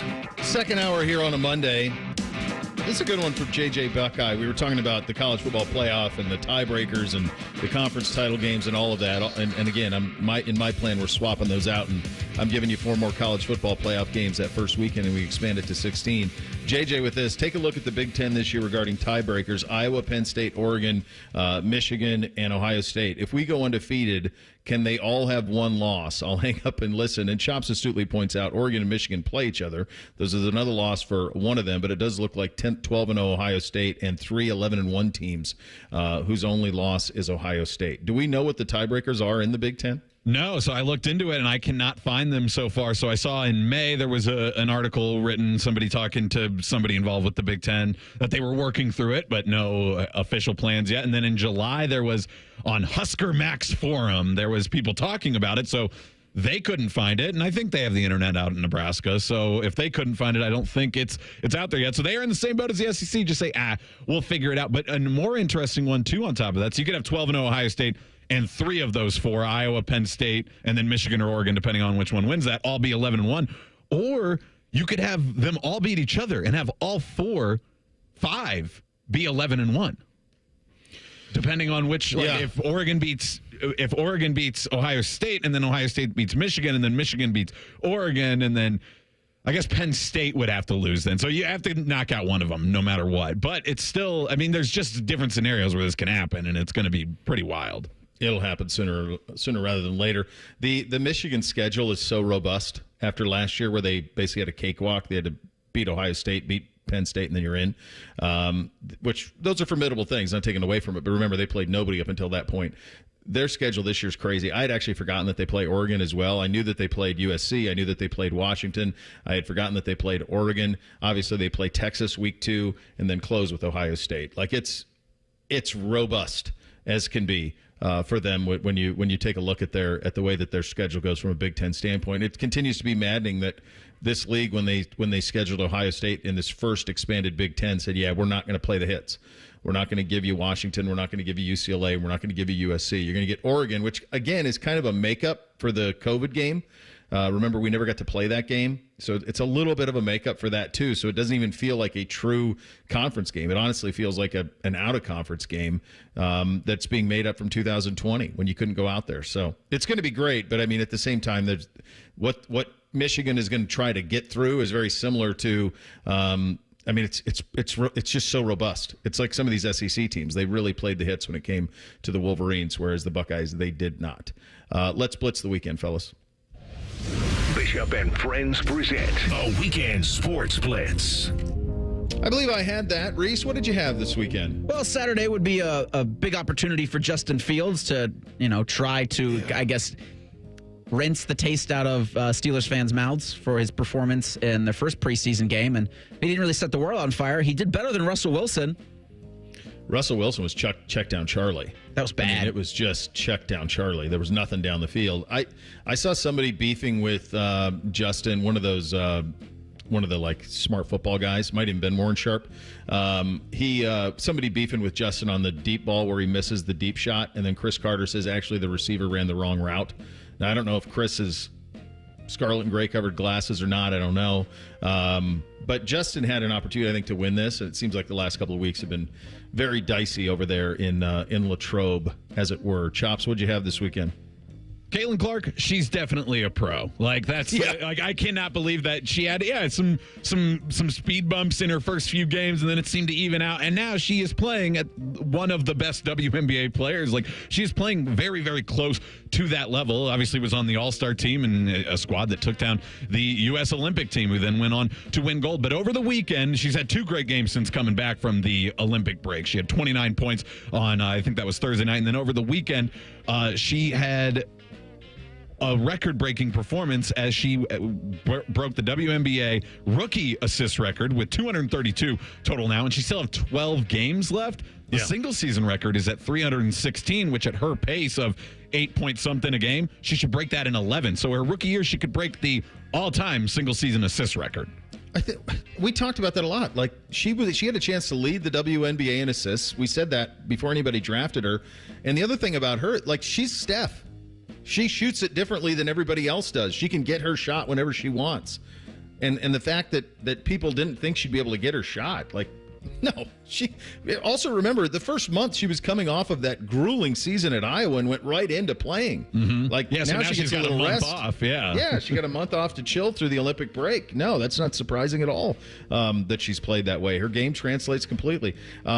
I felt this for about the last 10 days or so, and we talked about it a little bit this week, and watching the preseason, some of the preseason football through the weekend, and talking to some people around the league. Preseason NFL football is just broken. It's broken beyond repair. The fans are smarter than they've ever been. They're not going to these games. Unless you have a Caleb Williams like that you get to see for the first time, unless you have a rookie quarterback, fans aren't going to the games. People aren't watching them the way that they used to. The NFL's taking note of all of this, and I think you will get an adjustment to the preseason schedule pretty quickly. It could happen very soon, where you're talking about 2 preseason games, and eventually maybe you're not playing any. Is kind of the way that. And I had somebody in the NFL tell me last week, look, college doesn't play preseason games. Why are we? Valid. Why not just call it what it is and just do the second half of the roster, and they can play each other for an exhibition game? Well, and they can play for roster spots because there is value. Sell tickets to that. Yeah. It's just going to be lower attended, and it won't have that like push to watch, because that's the thing. You feel like I should watch it, and I watch them, and I'm like, this just stinks. It's not. Everyone's playing vanilla. The offenses are vanilla. There's no game plan. It's just a waste of everybody's time, except for those players fighting for roster spots. There is value there, so just call it what it is. What didn't you have this weekend, Reese? I didn't have the Guardians dropping all 3 in Milwaukee. Yeah, you were chesty Friday, bad. buddy. It was a real bad weekend. Now, 2 of the games, Saturday and Sunday, were 2 of the 3 games were 1-run differentials, but yikes. Where are we now with the Gardos? They are 2 up on the Twins, the top spot in the AL Central. They've got the Yankees this week. Okay. So this one, I didn't have it. It literally had me an audible what? And just laughing as I was reading it. This is a real line in an ESPN article that I read this morning. Mumford High School coach William McMichael confirmed to ESPN on Friday that he has hired Conor Stalions as his defensive coordinator at the Detroit High School. McMichael said Stalions is working as a volunteer. A quote from McMichael, quote, "He might be the most hated man in college football, but the coaches and kids at Mumford High School love him," end quote. So Conor Stalions is working in football this year. He's how is your defensive coordinator a volunteer? What is that? 5-star Stallions, baby. Because he's being compensated by a booster at the University of Michigan. He's fine, yeah. That's why. That's how that's happened. Yeah, I was beefing about that because that's the high school that Axel Foley went to. That's what you were talking about earlier. Yeah, I remember that. I can't have Conor Stalions rocking a Mumford High School. That's Axel Foley's high school. That's to not hear right the comments from the coach and be like, he was like, one of them, I'm paraphrasing, but he's like, everything that happened at Michigan and with the NCAA, that doesn't matter here at Mumford. All right, man. No, there's somebody making Conor Stalions whole in who supports Maize and Blue in a very, very big way. I think that's a very safe bet. I did not have this. The movie that I saw without question the most as a kid was Young Guns, which is the tale of Billy the Kid, Emilio Estevez. It's kind of a Brat Pack Western. It's great. Really fun. So NBC hadn't seen it. He's 12, and it's rated R, but he could handle it, I thought, at this point, especially considering all the other nonsense he watches. So we sat down to watch it on Saturday night while my wife and the 2 littles were watching Ratatouille for the millionth time, and he loved it. He's like, fantastic. Is there a part 2? I'm like, yes, there is. In fact, there's a John Bon Jovi music video that goes with it, buddy. Can't wait to break out Young Guns 2. We'll probably do that sometime this week. Player who impressed the most, Reese, this weekend. Crew goaltender Patrick Schulte. Like, you just need to make one more save than the next guy, and that's what he did in penalty kicks against NYCFC. It would be this past Saturday night. It's a lot of momentum for the Black and Gold. They've got the semifinal game against Philadelphia Wednesday, and then they're in Philadelphia to resume MLS play on Saturday. Player who impressed the most for me, well, it's actually two players, and this is from Saturday. I think I'll just let them take it away. This is Patrick Mahomes and Travis Kelce post-game, kind of warring about what actually happened on a certain play in the Chiefs preseason game. Travis didn't run the route he was supposed to run, and then it was kind of a behind-the-back pass, kind of because I was mad. I was pissed off at Travis. The back pass was improvised. That wasn't a play. What do you have to say? It wasn't a play? No, it was a play. The first down. He was supposed to run a flat route. I don't know if you can hear me on the broadcast. I'm yelling at him, and then he doesn't run it, so... he's got the voice thing, and so he kind of mumbled out the play. I couldn't hear it. I was walking up to the line. I was, trying to decipher what he was saying. Before I knew it, he snapped the ball. And out of spite, I threw it behind the back pass, but now it's going to be a highlight. It wasn't like I planned that at all, or it wasn't a called play. It just kind of happened. I love he's kind of got the voice thing, so I couldn't really hear the call. I mean, it's basically the Chiefs are White Goodman in dodgeball when it's just Justin Long left, and he hits the ball, and then he hits it away and kind of goes at him, mocking him. That's what the Chiefs are doing in the NFL right now. They're just mocking everybody. I think they're both telling the truth, by the way. I think both of them are telling the truth. I believe both of them on that, because Kelce adjusts routes all the time. That's part of it. He freelances routes, and Mahomes has to. Sometimes it bites him. Most of the time it works. I think both of them are telling the truth on that. I believe them both. Player who impressed the most, Cody Simon. Got a chance to talk to him when we were out there for the first two practices. I thought there was a chance he'd be the Block-O guy. Makes a lot of sense. He's been a natural leader up there for a long time, and I know how much his position coach trusts him, how much his defensive staff trusts him. Very, very worthy of being a captain and wearing the Block-O. So good job out of him. Player who disappointed. Reese, who you got? The bodies of Browns offensive linemen. They lost 3 in a preseason stinker to the Minnesota Vikings this past Saturday, and it doesn't feel like anybody's coming back anytime soon for them. So what the heck? Professional football playing bodies? It's not great. Very disappointed. Reese, you talked about this off the top, and I put them in my most disappointing. The Steelers QBs, and it's not just because of how they're playing, whatever. I don't care if the Steelers are good. They don't seem to dip very often, but maybe they aren't as impervious as we thought, because we thought, Russell Wilson and Justin Fields are at least quarterback upgrades no matter what level they play at, and they still don't look that great. And what I'm mad about and what I'm disappointed about most in both of them is the last 2 weeks, they've both had tremendous opportunities. They've been given opportunities to say, this is my job, plant the flag and take the starting job of the Steelers, and neither of them have been able to do it, and both have looked pretty pedestrian in both the outings for Justin Fields and just the one for Russell Wilson, who I think averaged 4.7 yards an attempt in a preseason game. That's terrible. Mother Nature, you suck. This is not August. This ain't it, man. This is September, fine. This is sometimes May, fine. A little bit of October. It's supposed to be sunny and 90. That's August, right? So I know that it's a little more temperate and everybody's a fan of putting on hoodies and stuff. We got plenty of time for the hoodies. This ain't it. Not now. Bud Kilmer, honorary coach of the week, Reese. Jackets head coach Dean Evison. Don Waddell, in an interview with Mark Shiga, the hockey writers, said that he told Dean to give Patrick Laine a call, and he did. Tried to convince him to stay with the Columbus Blue Jackets. It didn't work, but hey, when your boss tells you, hey, you got to make that call, help us try to retain Laine, I guess you do it. That's smart on two fronts, because if he does play and plays well, then from a tradable asset, it's more tenable, right? So that helps on both fronts. Go ahead, Chops.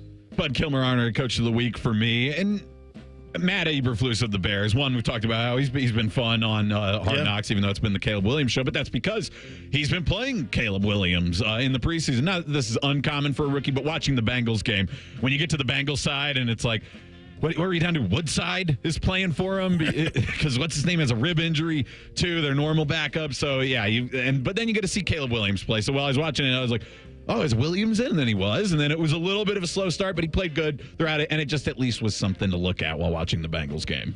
Yeah, every once in a while I'll give this one to me, and I'm going to give it to me right now. So we were stopping by a fruit stand. We were up at the lake on Friday and Saturday, and we stopped at a fruit stand, picked up some peaches up there in the Catawba area, and they had a strawberry rhubarb pie, which I've not had since I was a kid.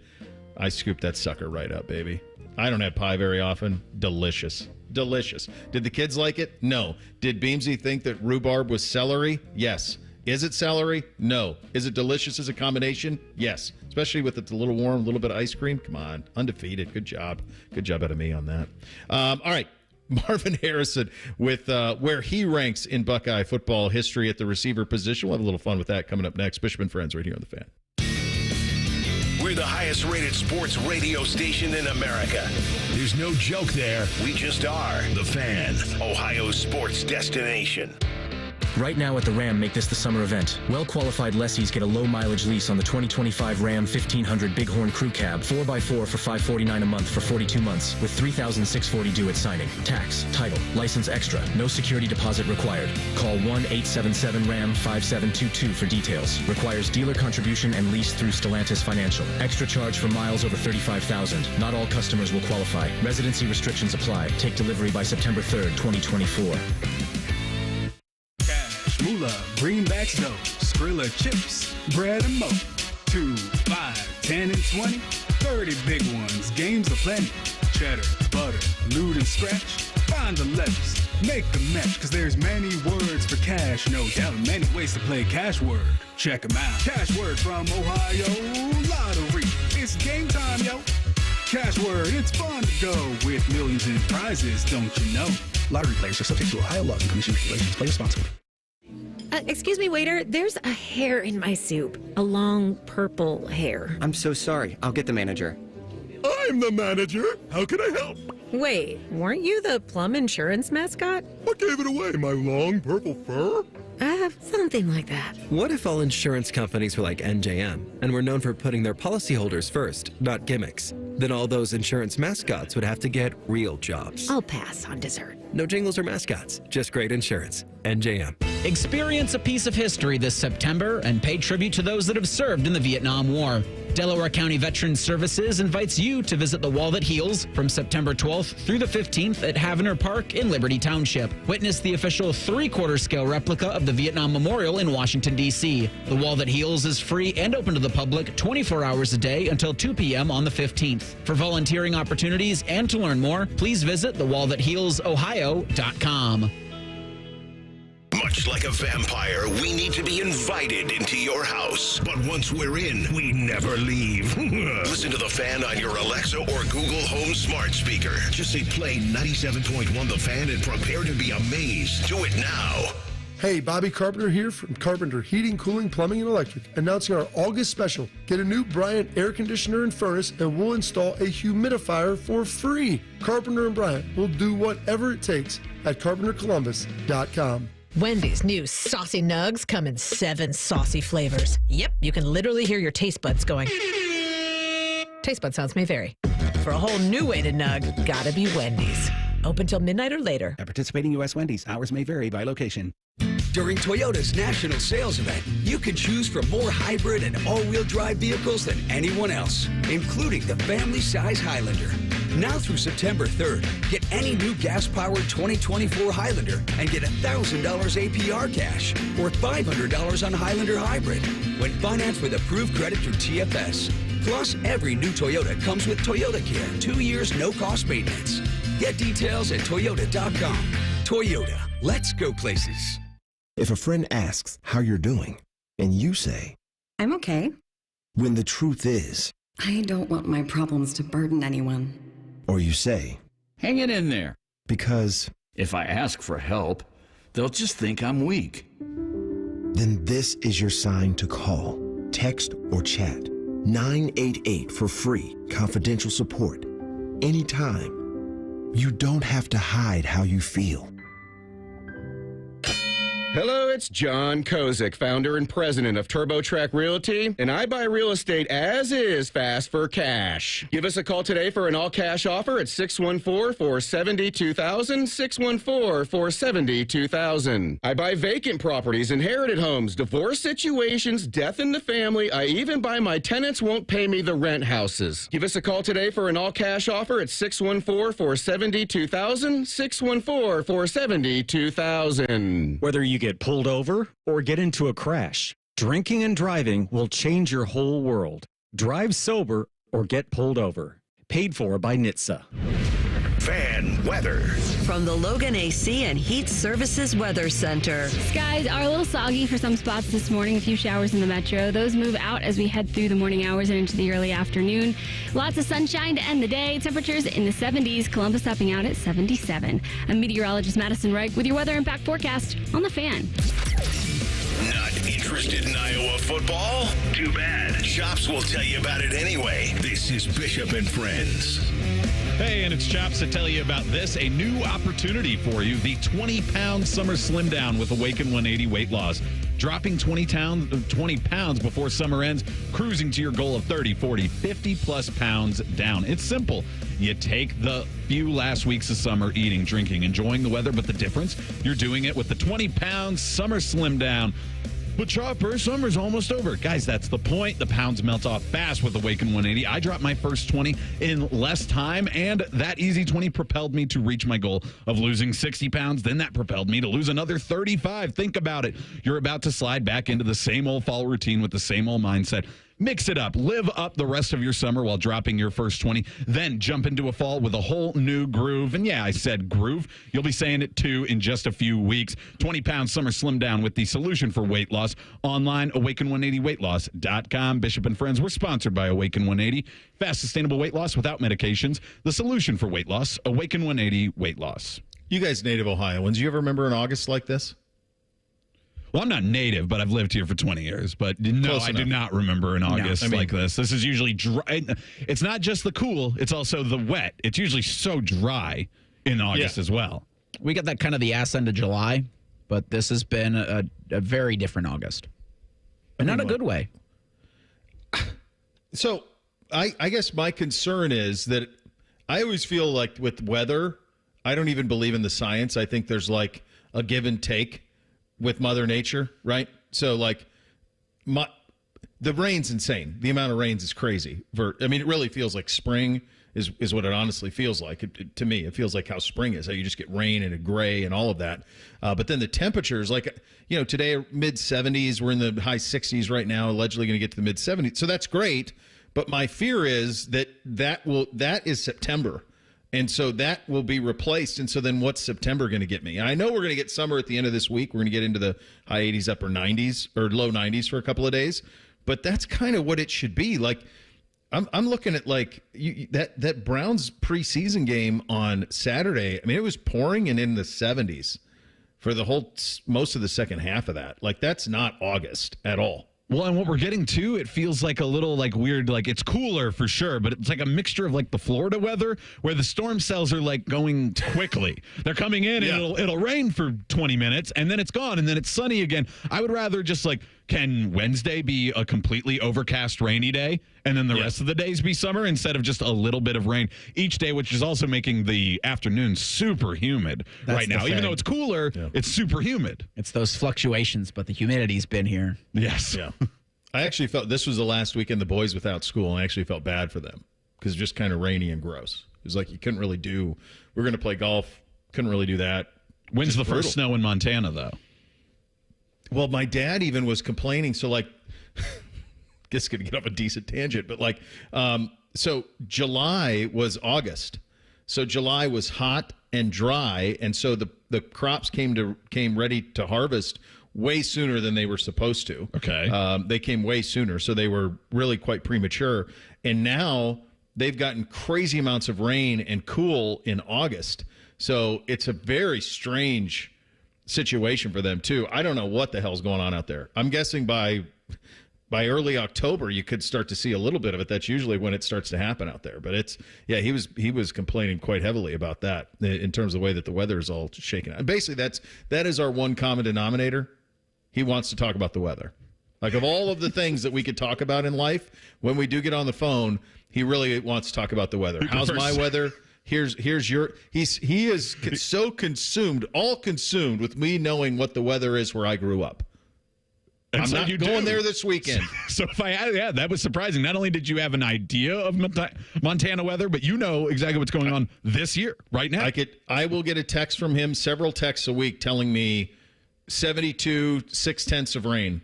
Do you respond back with your weather? A lot of time I just ignore. Okay. Or I'll give him a thumbs up. All right, great. I'm glad. I'm not going to be, doesn't matter. I'm not home. It doesn't affect me in any way. Marvin Harrison, he's had an interesting time since being drafted. The whole not signing the NFLPA thing, so you can't buy his jersey. That's still out there. Did not participate in the NFL Combine, did not go to the NFL Draft. He's good enough that he's gotten away with all of it. And everything he did here was absolute model citizen while he was here. He was on the Trenches show with Zaire Franklin and was asked if he was the best receiver to ever play at Ohio State. Here's Marv's answer.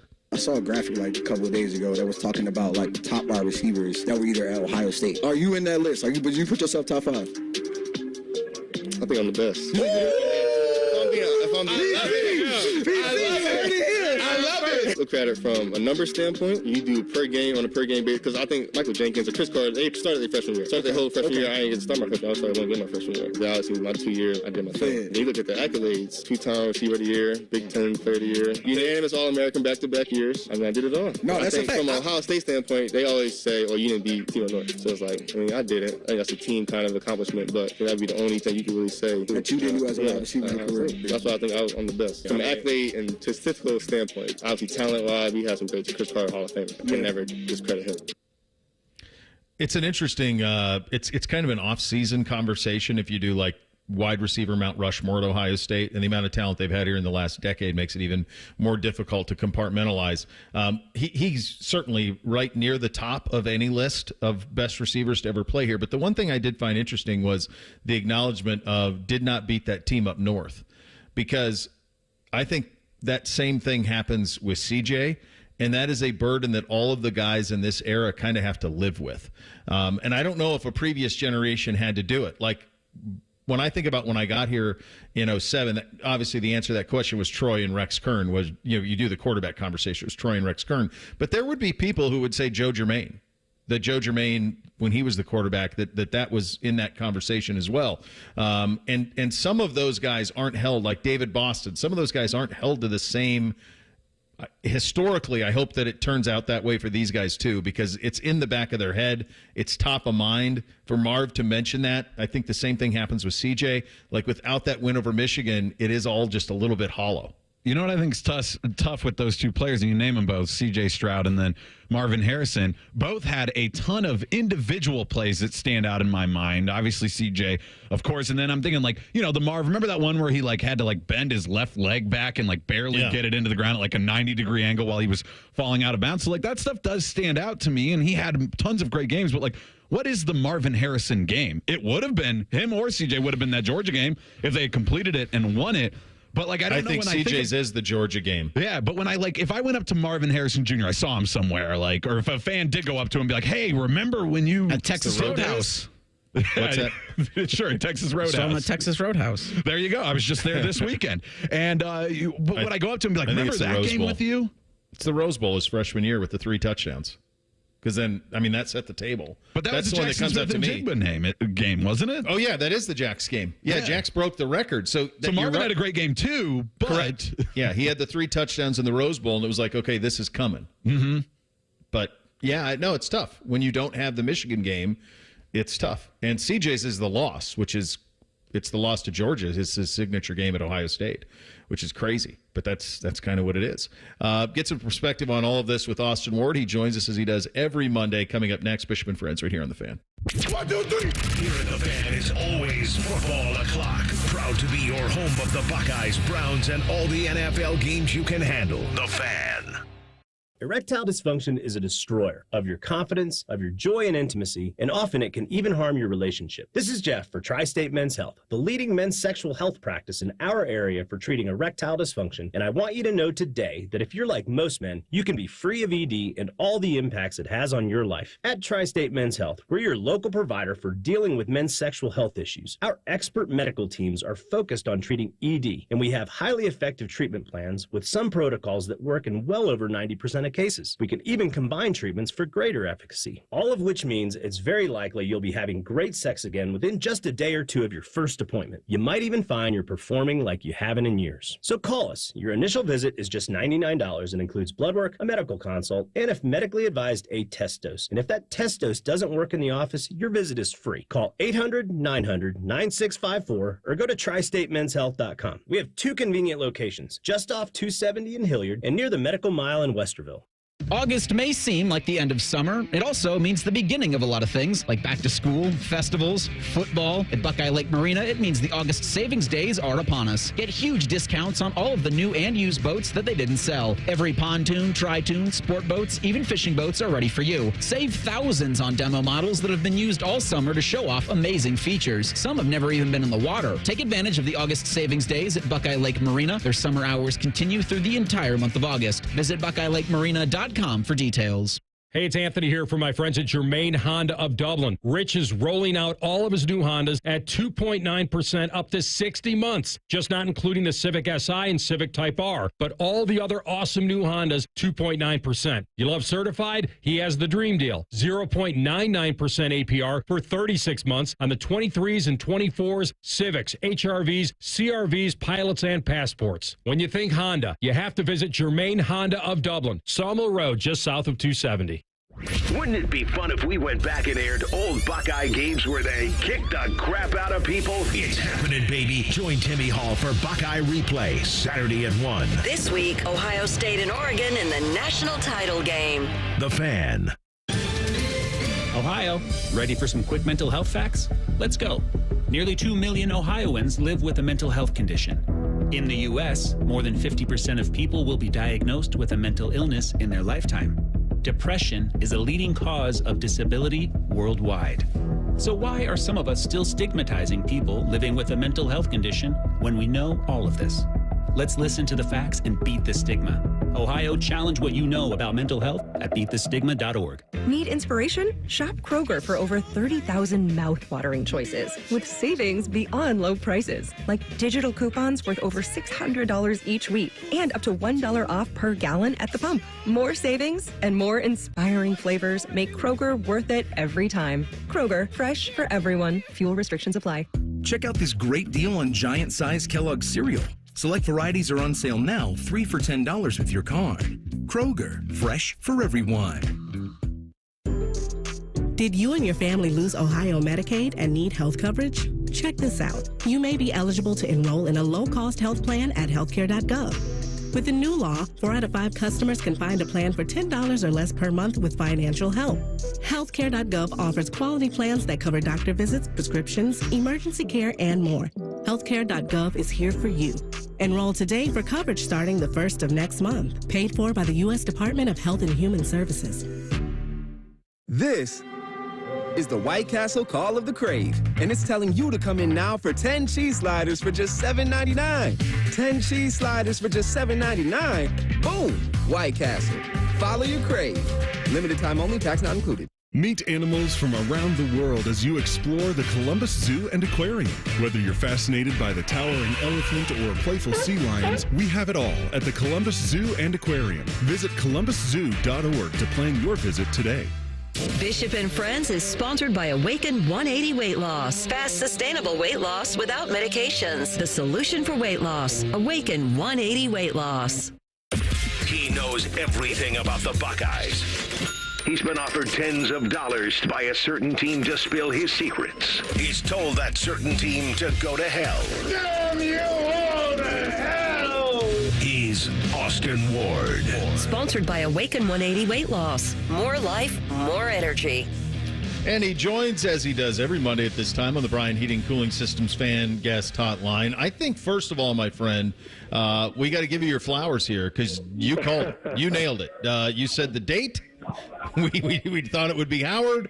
You nailed it. So that's a damn good job out of you, my friend. Well, I'm not looking for that or fishing for it, Bo. I thought that for the most part, this was as clear as the tea leaves could have been. So I guess the real thing is I just didn't mess it up this time. No, dude, you got the date. You got the press conference. You got the date. You got all of it. It's a great job out of you. One thing that I took from it, first of all, this was as soon as Ryan has ever named a starter. It's as early as he's ever named a starter, so I think that's noteworthy. The other thing that I took from it, and there was some discrepancy, I thought, with some of the people. To me, it was pretty crystal clear. It wasn't like Will Howard's our starting quarterback. It didn't feel like Will Howard the starting quarterback for Akron. It felt like Will Howard's the starting quarterback at Ohio State. How did you take the tone of the presser? Yeah, I mean, those are Ryan Day always chooses his words in public very carefully and with great purpose. And so when he said that Will Howard was significantly ahead of the rest of the quarterbacks, and those are the terms that jumped out to me. And he also could have done the same thing with the rest of the depth chart and didn't, which I thought was in a lot of ways more notable than the way he talked about Will Howard for what that means for the backup plans and then into 2025 and beyond. I'm sure that we'll talk about that plenty. But when it comes to Will Howard, he has done everything and lived up to every expectation that Ohio State had when they first saw him and identified him as an option and someone worth pursuing in December of last year after Kyle McCord left. So he's getting better and better. And I think everyone who's seen any of the 5 open practices or been in the scrimmages and passed along any information has come away really impressed with not just what he's doing on the field, but the way that he's, carrying himself, maturity off the field, representing the program, signing autographs on those fan appreciation days like you saw when you were out there, Bo. He's been very active in doing all of that stuff, but certainly it does come down to the way he's playing. And I think the passing is getting better with the velocity, the accuracy. He's comfortable, the body change. We've talked about that for the last couple of weeks. And then he's getting more and more comfortable and confident in the offense. So everything is pointing in the right direction. And I think if there had been, any offseason conversations like, well, he can do this pretty well. Maybe he's just a game manager and doesn't need to be a superhero, which is something that Will said himself. I think some of that maybe underestimated a little bit what he could become in this offense. I couldn't agree with you more. So I was doing some fishing in terms of what is a statistical year that would satisfy and deliver upon what is required here? And I went back to JT's senior year. Now, JT ended up around 900 yards rushing or 800 yards rushing, somewhere in that vicinity. But JT's senior year, 3,500 yards passing, 65% completions, 35 touchdowns, 8 picks. I don't think Will's going to be around 800 yards rushing. I have him around 350. Does that do it? To me, that feels like that does it. Yeah, I think, Bo, that some combination of JT and Cardale is the sweet spot for what I am sort of projecting with Will Howard at this point. And sometimes I say that and it comes out like faint praise. And it's really just because I don't want to do the Josh Allen thing as a Wyoming alum.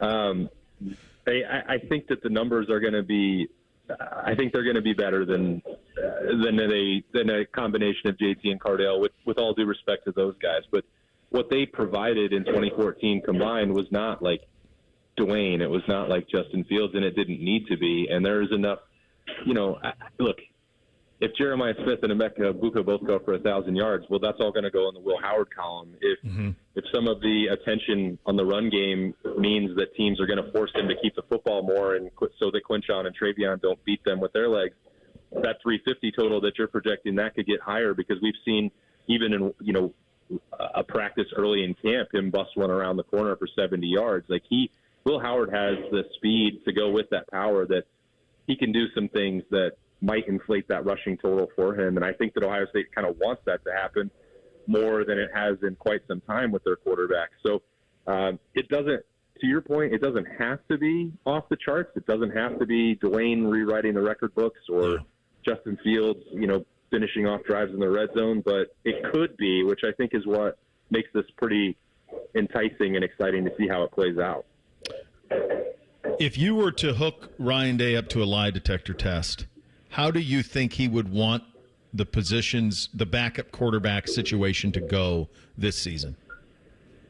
I think that Devin Brown is clearly someone who is beloved in the Woody Hayes Athletic Center by the teammates, by anyone on the end of one of his deep footballs, like the deep strikes down the field.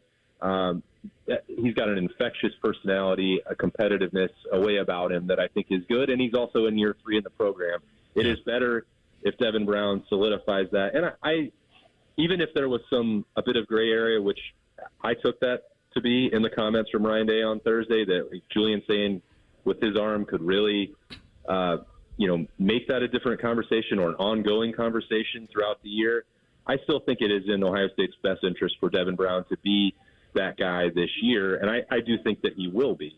But where it gets more interesting is how that impacts reps, how that impacts planning for the future. You can't mortgage 2024 with the second option because you're banking on, want something to happen for 2025. And Devin Brown is closer to helping this team right now.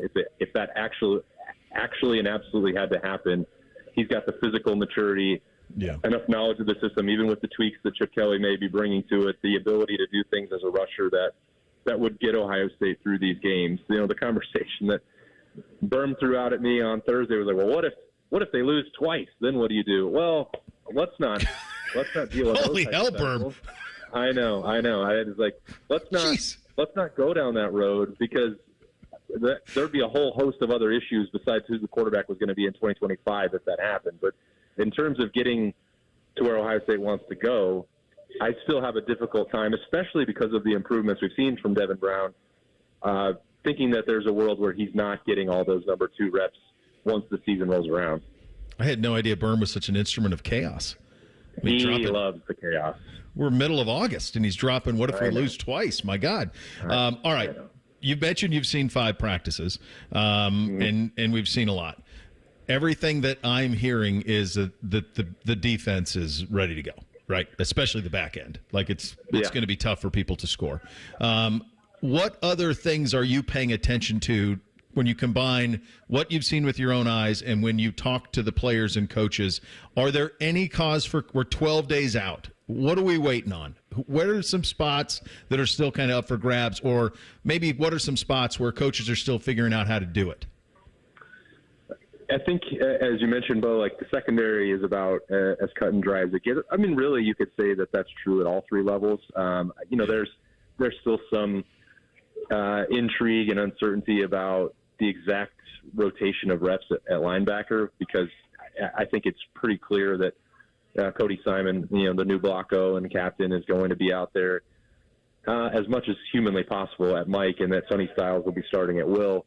And then you have this new world where Arvell Reese is every single day doing something to impress the coaching staff. And, he spent time last year as an edge. Then it seemed like to me like he had the wide-ranging ability to do, Will stuff. And then James is saying, a week and a half ago, well, look out for this guy to, be the backup Mike and the Mike of the future.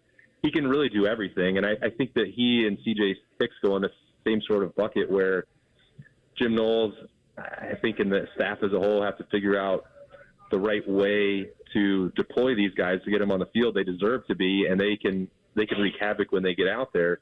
There's also this situation where Ohio State could do exactly what it did last year and not use a jack or not use odd fronts and still be the number 1 defense in the country. So it's not, when you say what's left out there, we have to be careful. It's not a concern. It's the difference of like Ohio State being at 100% maximizing its potential and 98% maximizing its potential. And I think that's the only thing that's really left out there for them to do on defense. Yeah, there's not much. Great talking to you as always, my friend, and great job on the call. The date, all of it. Good job out of you, buddy. Appreciate you, man. We'll see you next week. All right, that's our great friend Austin Ward right here at the Fan, dotting the I's, the podcast, joining on the Brian Heating and Cooling Systems Fan Guest Hotline. Thing or Not a Thing up next. Bishop and Friends right here on the Fan. If you miss a live show, you can catch the podcast. If you miss the podcast, our hosts have volunteered to have dinner with you. Ma, the meatloaf! The Fan. the sounds of summer. The crack of a bat, the splash of a pool, and the dreaded silence of a broken AC. No uh-oh. Don't sweat it. Call the Waterworks Heating and Cooling Team for an AC tune-up. Schedule a visit today and stay cool all summer long. All set. Call the Waterworks Heating and Cooling Team, 614-333-9720, or schedule service on our website. The Waterworks. Better care, better value, better AC. Common Man here for Jermaine Lexus of Dublin and Easton. Back to school time. Your kids probably have fancy friends. Isn't it about time you gave them a ride to be proud of? Actually, hell with the kids. Treat yourself to a new Lexus. Right now, it's the Golden Opportunity Sales Event with rates as low as 2.99% on ES, NX, and RX, as well as great lease payments. I've been a Jermaine customer for years, even before I started doing the commercials. If you're in the market, please stop in. Jermaine Lexus of Dublin and Easton. JermaineLexus.com.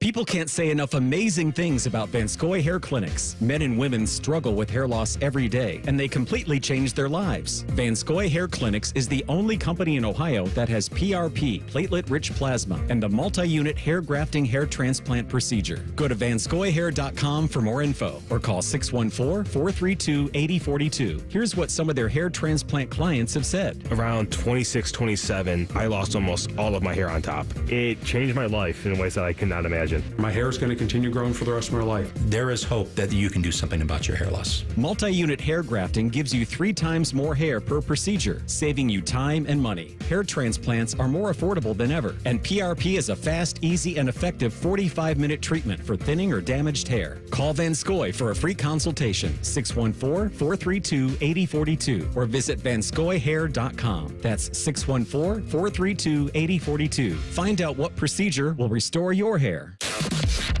If you're obsessed with fantasy sports and gambling things, we have the slightly above average radio show for you. On the Money with Dave Biddle and Scotty Vegas. Presented by the Sportsbook at Hollywood Casino Columbus. Wednesday night at 8 on The Fan. Hey, Buckeye fans, ready for the chance to win one of 12 ultimate Buckeye experiences? As the official wing sponsor of Ohio State Athletics, Roosters is kicking off an incredible giveaway you won't want to miss. We're talking tickets, sideline passes, a trip for 2 to the Oregon game, and exclusive access to the Ryan Day Coaches Show. Go to roosterswings.com to register and see all the details. 3 drawings, 12 winners. Register today and every day. Roosters, a fun, casual joint.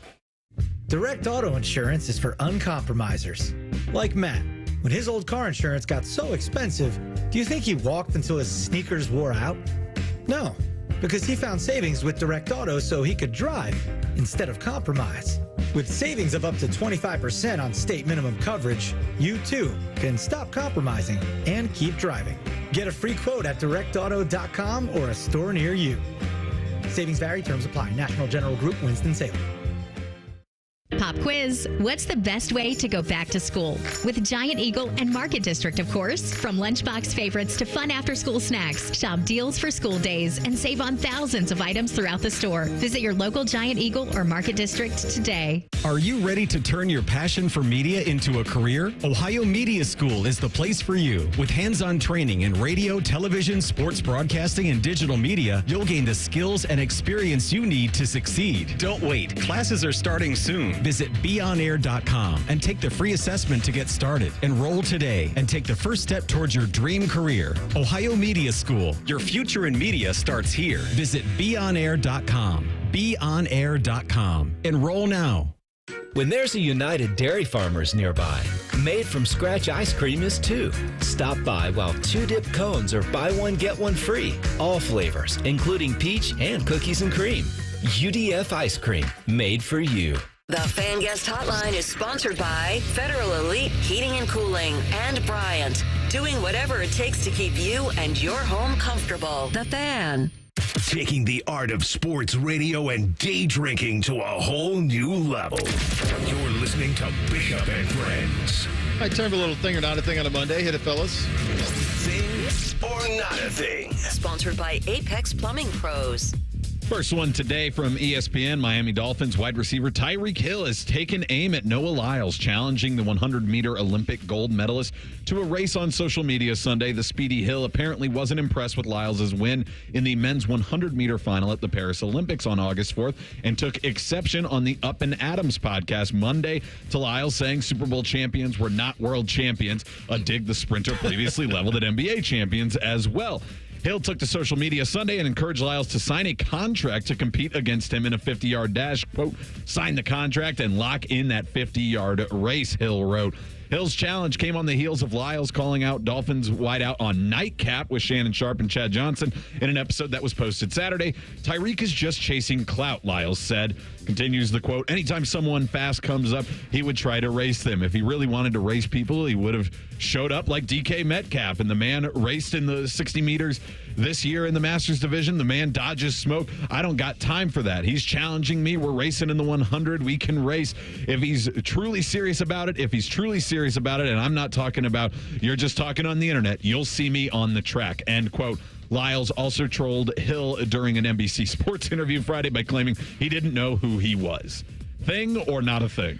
It's a fun thing. I think Tyreek Hill wins all of this. I think he's winning all of this. He inserted himself into the middle of the Olympics. Quite honestly, far more people know who Tyreek Hill is than probably know who Noah Lyles is. Lyles had his moment in the sun, and so he's kind of getting to extend that by this feud going on. There's no question that Lyles would probably obliterate Hill in 100 meters, but in a 50-yard dash, I bet it would be pretty close. Tyreek Hill was a world-class sprinter back in the day as well. So I think that Hill's kind of winning all of it. Lyles is punching a little bit, so he gets to stay in it. Probably both of them win, but it feels like Tyreek's winning by just a little bit more. Yeah, this isn't a thing for me, but I can appreciate Noah Lyles wanting to stay in the spotlight, especially after the Olympics. You go away. I know that there have been efforts, and there will continue to be efforts to make off Olympic or off World Championship track and field a thing. It's not going to be a thing like the NFL's a thing, because as soon as September hits, it's Tyreek Hill almost every single day, so long as the Miami Dolphins are able to stay relevant.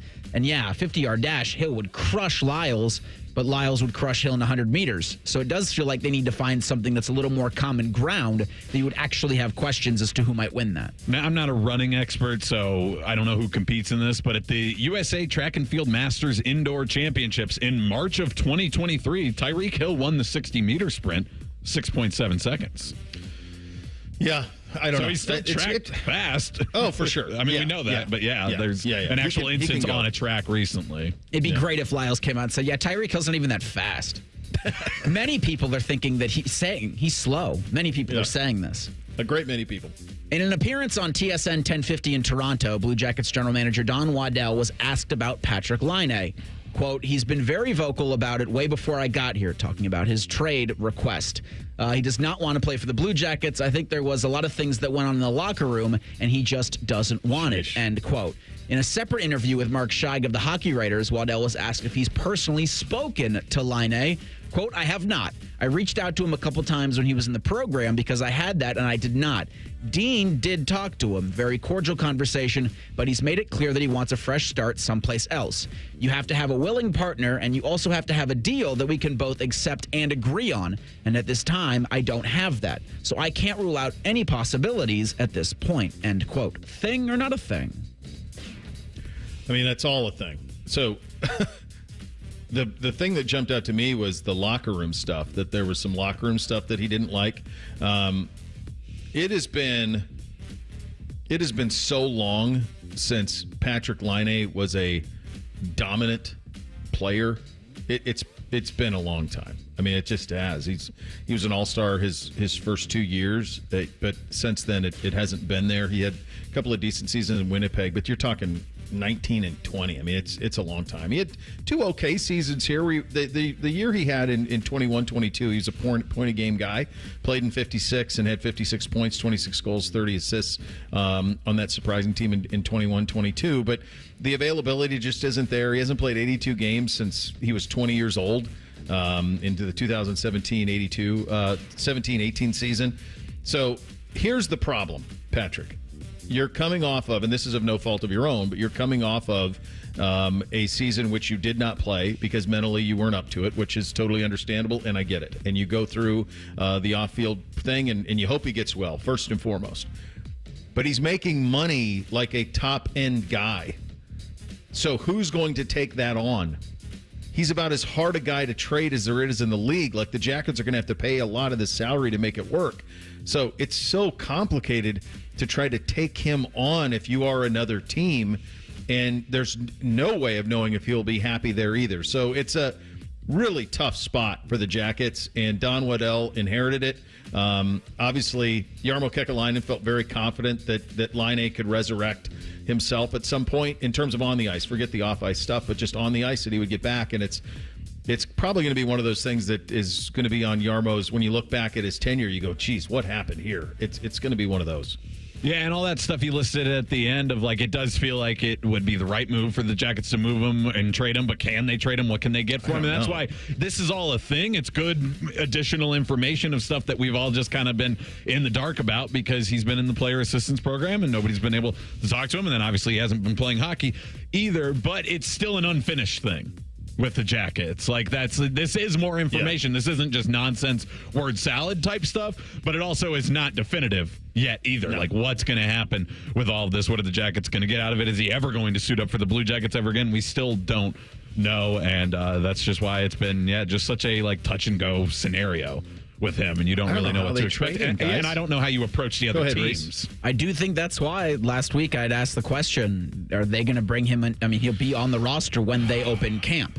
He probably won't show up, but $8.7 million is something in a month. Are you going to find somebody that's all of a sudden like, yeah, well, if you could pay half that, because it doesn't feel like Waddell wants to pay any of it. Well, he's going to have to pay some of it, and he's probably going to have to play the majority of it. It could be a scenario where what you just laid out is the real truth, where he is on the roster, but he does not participate, and maybe they wait for the deadline or wait for a team with – maybe he just sits out a certain amount of games. A camp injury might force a team to be desperate enough to say, all right, we'll take more of that. Yeah. You wait until there's an injury. It's not like the kid doesn't have absurd talent. He definitely has that, and every once in a while he flashes it. It's just – right now, the risk is not worth the price if you're a trade partner. It's just a really tough trade to try to navigate. So, but that's fascinating stuff from Don Waddell there. Absolutely. All right, second hour of the program coming up next. We hit our two-a-days. We are in the NFC East. The Dallas Cowboys, 12-5 a year ago.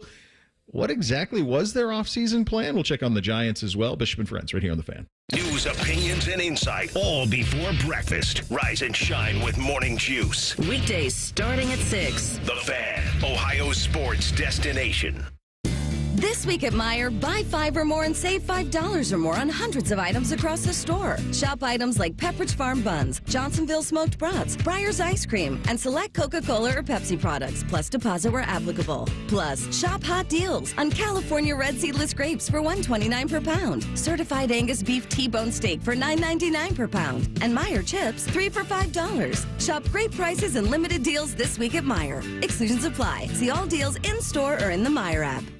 It's Toyota's national sales event with more all-wheel drive choices than anyone else, including Toyota's lineup of go-anywhere, do-anything trucks, like the powerful new Tundra. Now through September 3rd, you can get a new Tundra with low-rate financing, special leases, or customer cash up to $2,000, depending on model. And the 2024 Tacoma is now arriving at your Toyota dealer with dominating power, legendary capability, and captivating style. Get details at Toyota.com. Toyota, let's go places.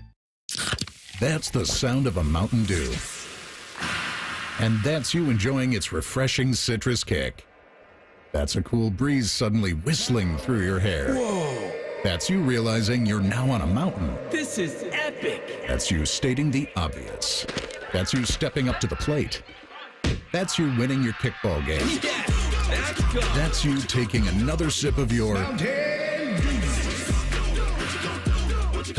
Do the do. Wendy's new Saucy Nugs come in 7 saucy flavors. Yep, you can literally hear your taste buds going. Taste bud sounds may vary. For a whole new way to nug, gotta be Wendy's. Open till midnight or later. At participating U.S. Wendy's, hours may vary by location. Hey, it's Bobby. When it comes to tackling a project as important as your roof, you want a company that cares about the product and experience they're going to deliver. At Newman Roofing, you're more than just a number. They believe in 100% customer satisfaction. And for your roofing needs, give them a call at 614-NEW-ROOF or newmanroofing.com. She posted about us just now. Celebrities can't get enough of Beyonce's bespoke skincare line. She has 147 million followers. How do we monetize? She needs a social media associate to help her with the hype. We should repost this. Do we need a hashtag? Indeed can help her hire great people fast. I need Indeed. Indeed you do. You can schedule and conduct virtual interviews all from your employer dashboard. Visit Indeed.com/credit and get $75 towards your first sponsored job. Terms and conditions apply. This year, Dell Technologies Back to School event is delivering impressive tech with an inspiring purpose. Learn how Dell is helping Computer Aid, whose work is helping solar community hubs with tech and AI literacy skills to empower remote, displaced, or disconnected communities around the world. Help Dell make a difference and shop AI-ready PCs powered by Snapdragon X Series processors at Dell.com/deals. That's Dell.com/deals. Broadcasting from the Lindsay Honda Studios. Honda makes the cars. Lindsay makes the difference. Visit lindsayhonda.com. WBNS-FM, HD1 Columbus. The Fan. Sports Center. Good morning. I'm Eric Reeser. Ohio State football opens the 2024 season in 12 days. The second-ranked Buckeyes are 50-point favorites over the Akron Zips. They'll meet next Saturday, August 31st at the Shoe for a 3:30 p.m. kick.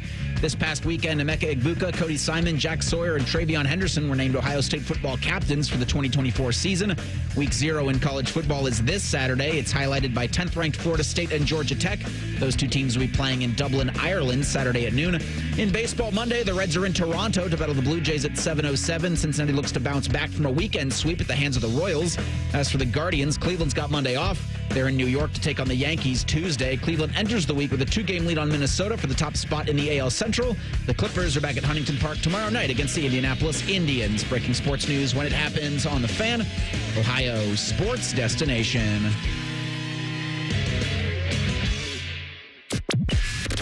They'll offer betting advice, but don't bet on it being good. You're listening to Bishop and Friends. Final hour here on a Monday edition of the program, inching closer. Week 0 this weekend. This is one of those ones you're so hungry for it. Like, I cannot wait to watch Florida State play Georgia Tech. I just can't wait. And then I get Montana State in the afternoon and my ponies at night. Like, are you kidding me? Saturday night? I might have to get some SMU swag. I also found it weird that for some reason the Delaware Hawaii always plays on week 0, but the Delaware State at Hawaii game is scheduled for 11:59. And is that like week 0 has to be on Saturday Eastern time? Like, why can't it just be at 12 a.m.? I don't understand why they had to go to the minute for that one. What do you think that's about? It has to. It must have something to do with Saturday, right? Otherwise, I can't think of a reason, because that'll be 5:59 p.m. Hawaii time. It doesn't really make a difference there. So I don't know why it's listed like that. Maybe they can't. You know what it is? I bet the website can't put 12 a.m. because it's on both days. So they had to put it at 11:59. Oh, to keep it on Saturday for ESPN's website. That's probably what it is. You guys can't even wrap your head around the Hawaii athletics situation and like Hawaii football. Like that stadium, Aloha Stadium, where the Pro Bowl was, is a disaster, an unmitigated disaster. It is a rust.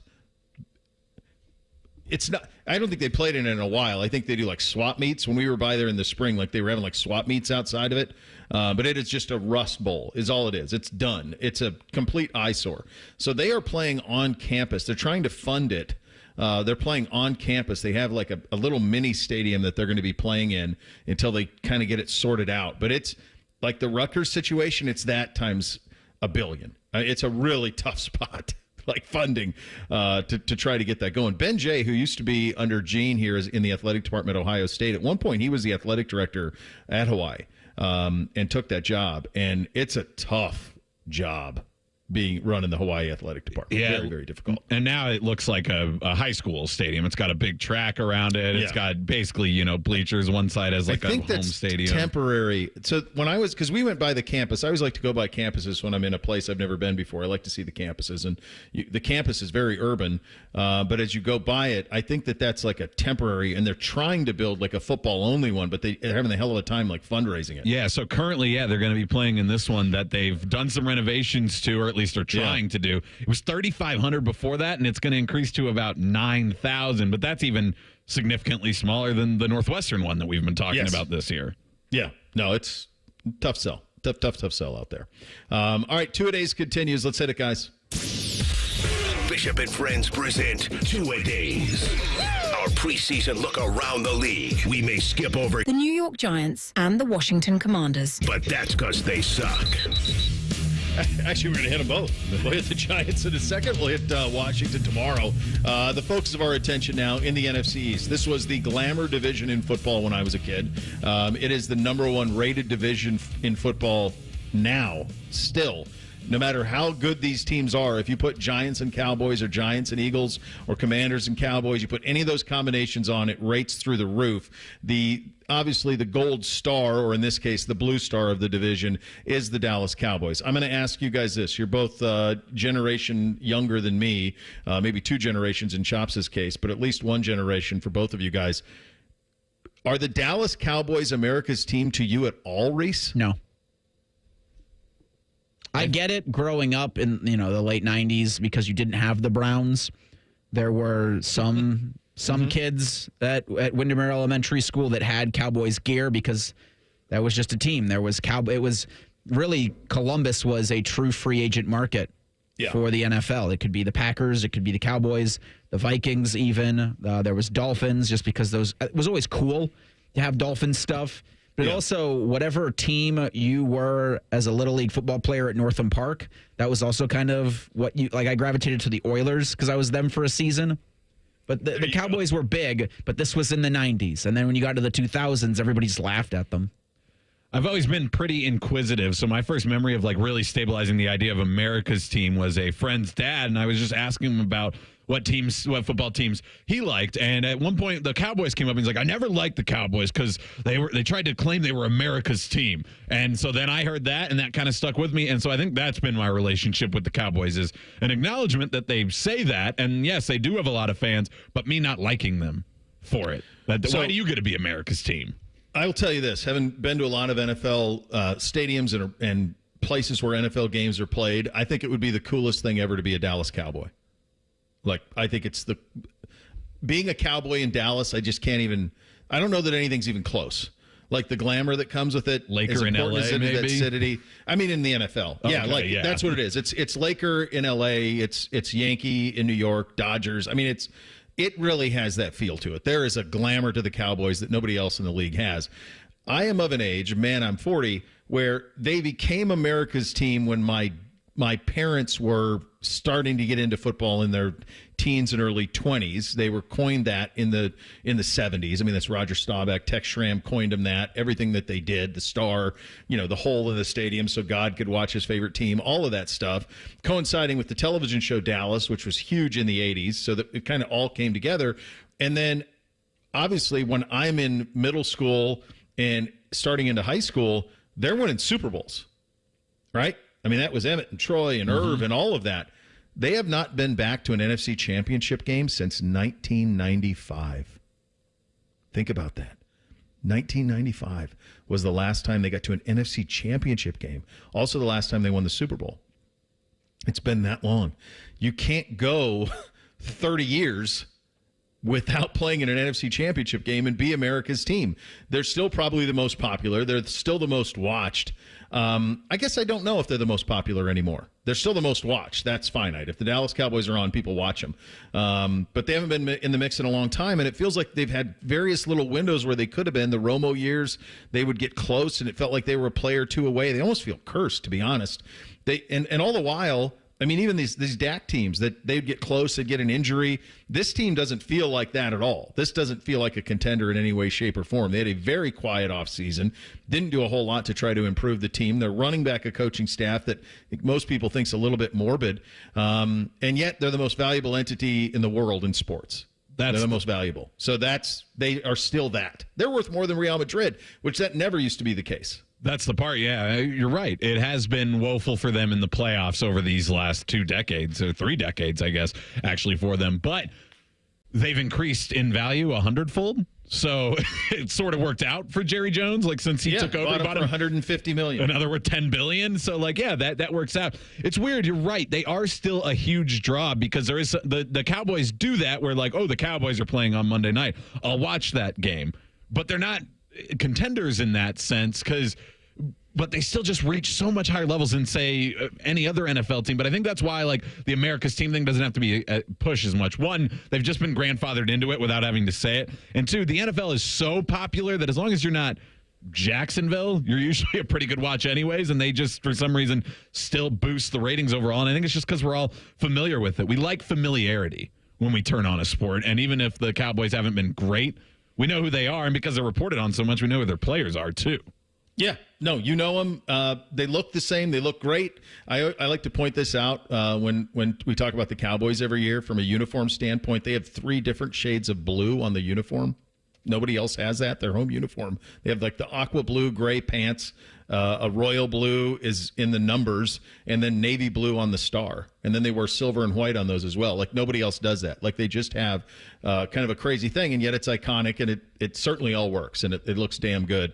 I don't know what they are this year. To me, this feels like they could take a step back. It feels like the team that if it goes south early, you could go Belichick here as a quick fix. That seems in play as well. Let's hit the categories on the Cowboys of Dallas. Your personal franchise Mount Rushmore, Reese, who do you got? We go with Troy Aikman, Emmitt Smith, Terrell Owens, but he's crying with the sunglasses on, and Jason Witten. I once did I had to relate Romeo and Juliet to something in real life, a different story or something that we could relate it. And I did the Dallas Cowboys. And this was when Tony Romo was dating Jessica Simpson.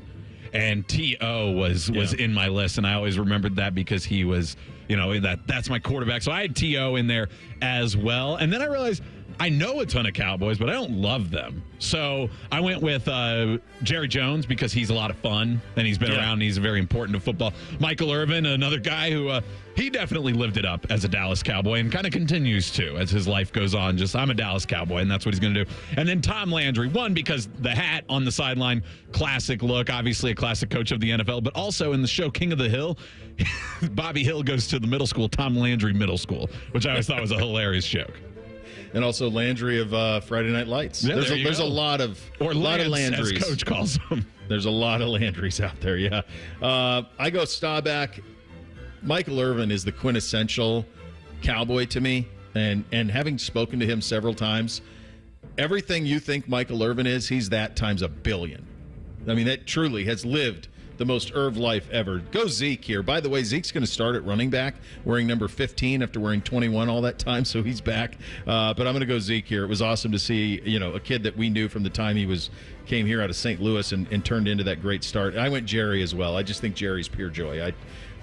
I think he's everything you want him to be and more. And so they haven't had the success on the field. Every other box, they certainly check on that side of things. Did they land the plane with the alternate uniform? So these would be throwbacks because they don't wear they don't have a future version of their uniform. They have the throwbacks that they have.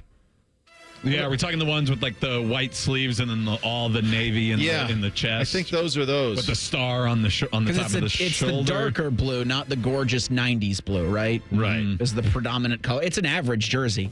Their '90s throwbacks that they wear with occasionally. So I think their throwback is the double star white pants. Okay, that's the alternate because their true away they never have to wear it. The true away is the navy over gray, but they almost never wear it. C. I went A-. I like them. Like you said, they are generic, but they still have the Cowboy star on them, so they work for me. But they can't go any higher than that because the normal one is just better. They're just one of those teams that's you don't need it. Do the Chiefs thing. Just don't do it. Yeah, I go A- because I'm just a sucker for that color scheme. I think it just looks pretty damn close to perfect all the time. But I could see how, if you look at it, it does look certainly a little bit plain. I'd buy this jersey for my kid, Reese. Whose would you buy? Number 5, Brian Anger. Brian Anger. Just says Anger. Anger, 5. It, yeah. I had a linebacker named Pat Angerer back in the day. I would buy Micah Parsons, though. A nice number 11 in there, and he's going to be one of the best pass rushers for the next 5 years or so. You'll get some wear out of that. We absolutely have a Ezekiel Elliott jersey. We have those for sure. They're 21s, not 15s. It would be pretty easy to go with Malik Hooker here, too, with the 28. He was one of my favorite Buckeyes of recent memory in terms of the way he played here, and it's good to see him stabilize his career a little bit out there. Win it all playoffs, building, tanking. What are the Cowboys doing, Reese? I don't know. Me either. So I'm going to say building. I think it really depends on what they're going to give Dak. If they're giving him that Diana Rossini said he's getting $60 million. He's getting that with the Cowboys? Yeah. Because if he does, then that's what they're building with. If he doesn't, then they're building with somebody else. And I think option B is the better route to take. It's hard to nail down which one they should be. Realistically, they probably are playoffs. They won their division last year. The NFC is pretty wide open still. I think that they can do that with Dak Prescott. But they don't live in reality with Jerry Jones, so they think it's win it all. And it's weird to watch a team approach it where they think it's win it all and they're not there. So I don't know exactly how to classify them because that's what they're going to go for. I do not think they are the off-ramp to tanking type organization. I don't think so either. I think they will. I think when push comes to shove, they will try until they land the play. I think they're a playoff team. I think that's respectable, but I think they're kind of, in a way, we used to have road to nowhere. They're kind of a playoff road to nowhere. I don't see any scenario how they win a Super Bowl or win the NFC.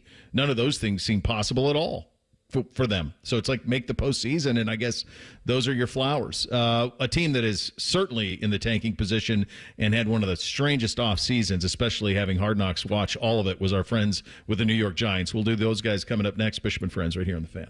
This promo is brought to you by Common Man and Timmy Hall's Ping Pong Game. The Fan. Direct Auto Insurance is for uncompromisers. The people who refuse to make trade-offs in life. Like Kelly, when her old car insurance got so expensive that she couldn't afford to drive anymore, do you think she started carrying her groceries for miles? No. But she did find Direct Auto's savings that allowed her to drive instead of compromise. With savings of up to 25%, you too can stop compromising and keep driving. Get a quote today at directauto.com. Savings based on applied discounts and will vary. Terms apply. How you buy can affect price. National General Group, Winston-Salem. Are you ready to turn your passion for media into a career? Ohio Media School is the place for you. With hands-on training in radio, television, sports broadcasting, and digital media, you'll gain the skills and experience you need to succeed. Don't wait. Classes are starting soon. Visit beonair.com and take the free assessment to get started. Enroll today and take the first step towards your dream career. Ohio Media School. Your future in media starts here. Visit beonair.com. beonair.com. Enroll now. Pop quiz. What's the best way to go back to school? With Giant Eagle and Market District, of course. From lunchbox favorites to fun after-school snacks, they make it easy to care for growing minds and stomachs. And with their Deals for School Days program, you'll enjoy savings on thousands of items throughout the store. But don't wait. Featured items are only available at these low prices for a limited time. So stop in and stock up for the ultimate back-to-school pantry. Visit your local Giant Eagle or Market District today. OAR.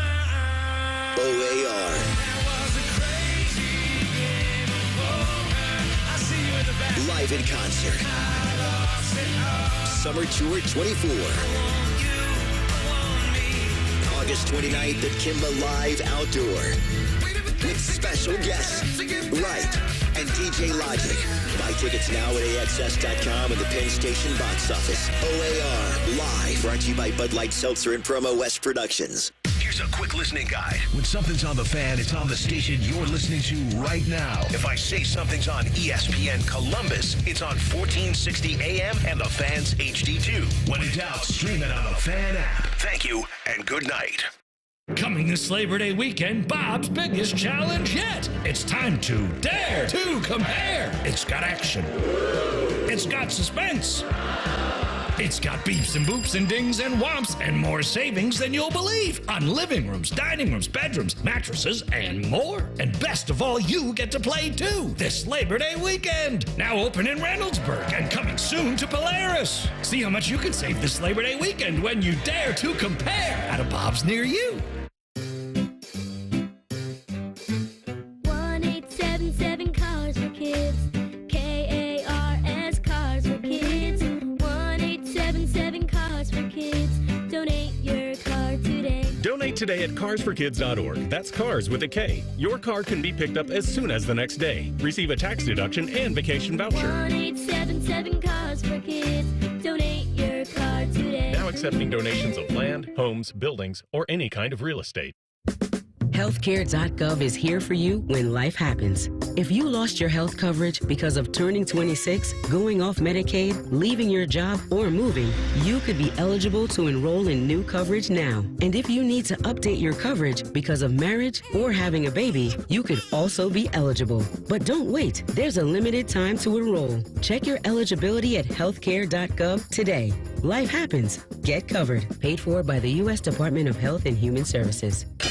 Hello, it's John Kozik, founder and president of TurboTrack Realty, and I buy real estate as is fast for cash. Give us a call today for an all-cash offer at 614-470-2000, 614-470-2000. I buy vacant properties, inherited homes, divorce situations, death in the family. I even buy my tenants won't pay me the rent houses. Give us a call today for an all-cash offer at 614-470-2000, 614-470-2000. Need to hire quality candidates fast? You need Indeed. Our video interview tool makes it easy and effortless to meet with candidates. Visit Indeed.com/credit. Fan weather. From the Logan AC and Heat Services Weather Center. Skies are a little cloudy for now, but we do have some more sunshine in store over the next couple of hours. We'll see our skies slowly start to clear up as temperatures climb. We'll see a high of 77 this afternoon. Tonight, we are going to drop those temperatures right back down into the 60s with partly cloudy skies. I'm meteorologist Madison Reich with your weather impact forecast on The Fan. Sports conversation that's worthy of a toast, or at least a stiff drink. You're listening to Bishop and Friends. 2 days continues in the NFC East. The New York Football Giants up 6-11 a year ago, fourth in the East, missed the postseason.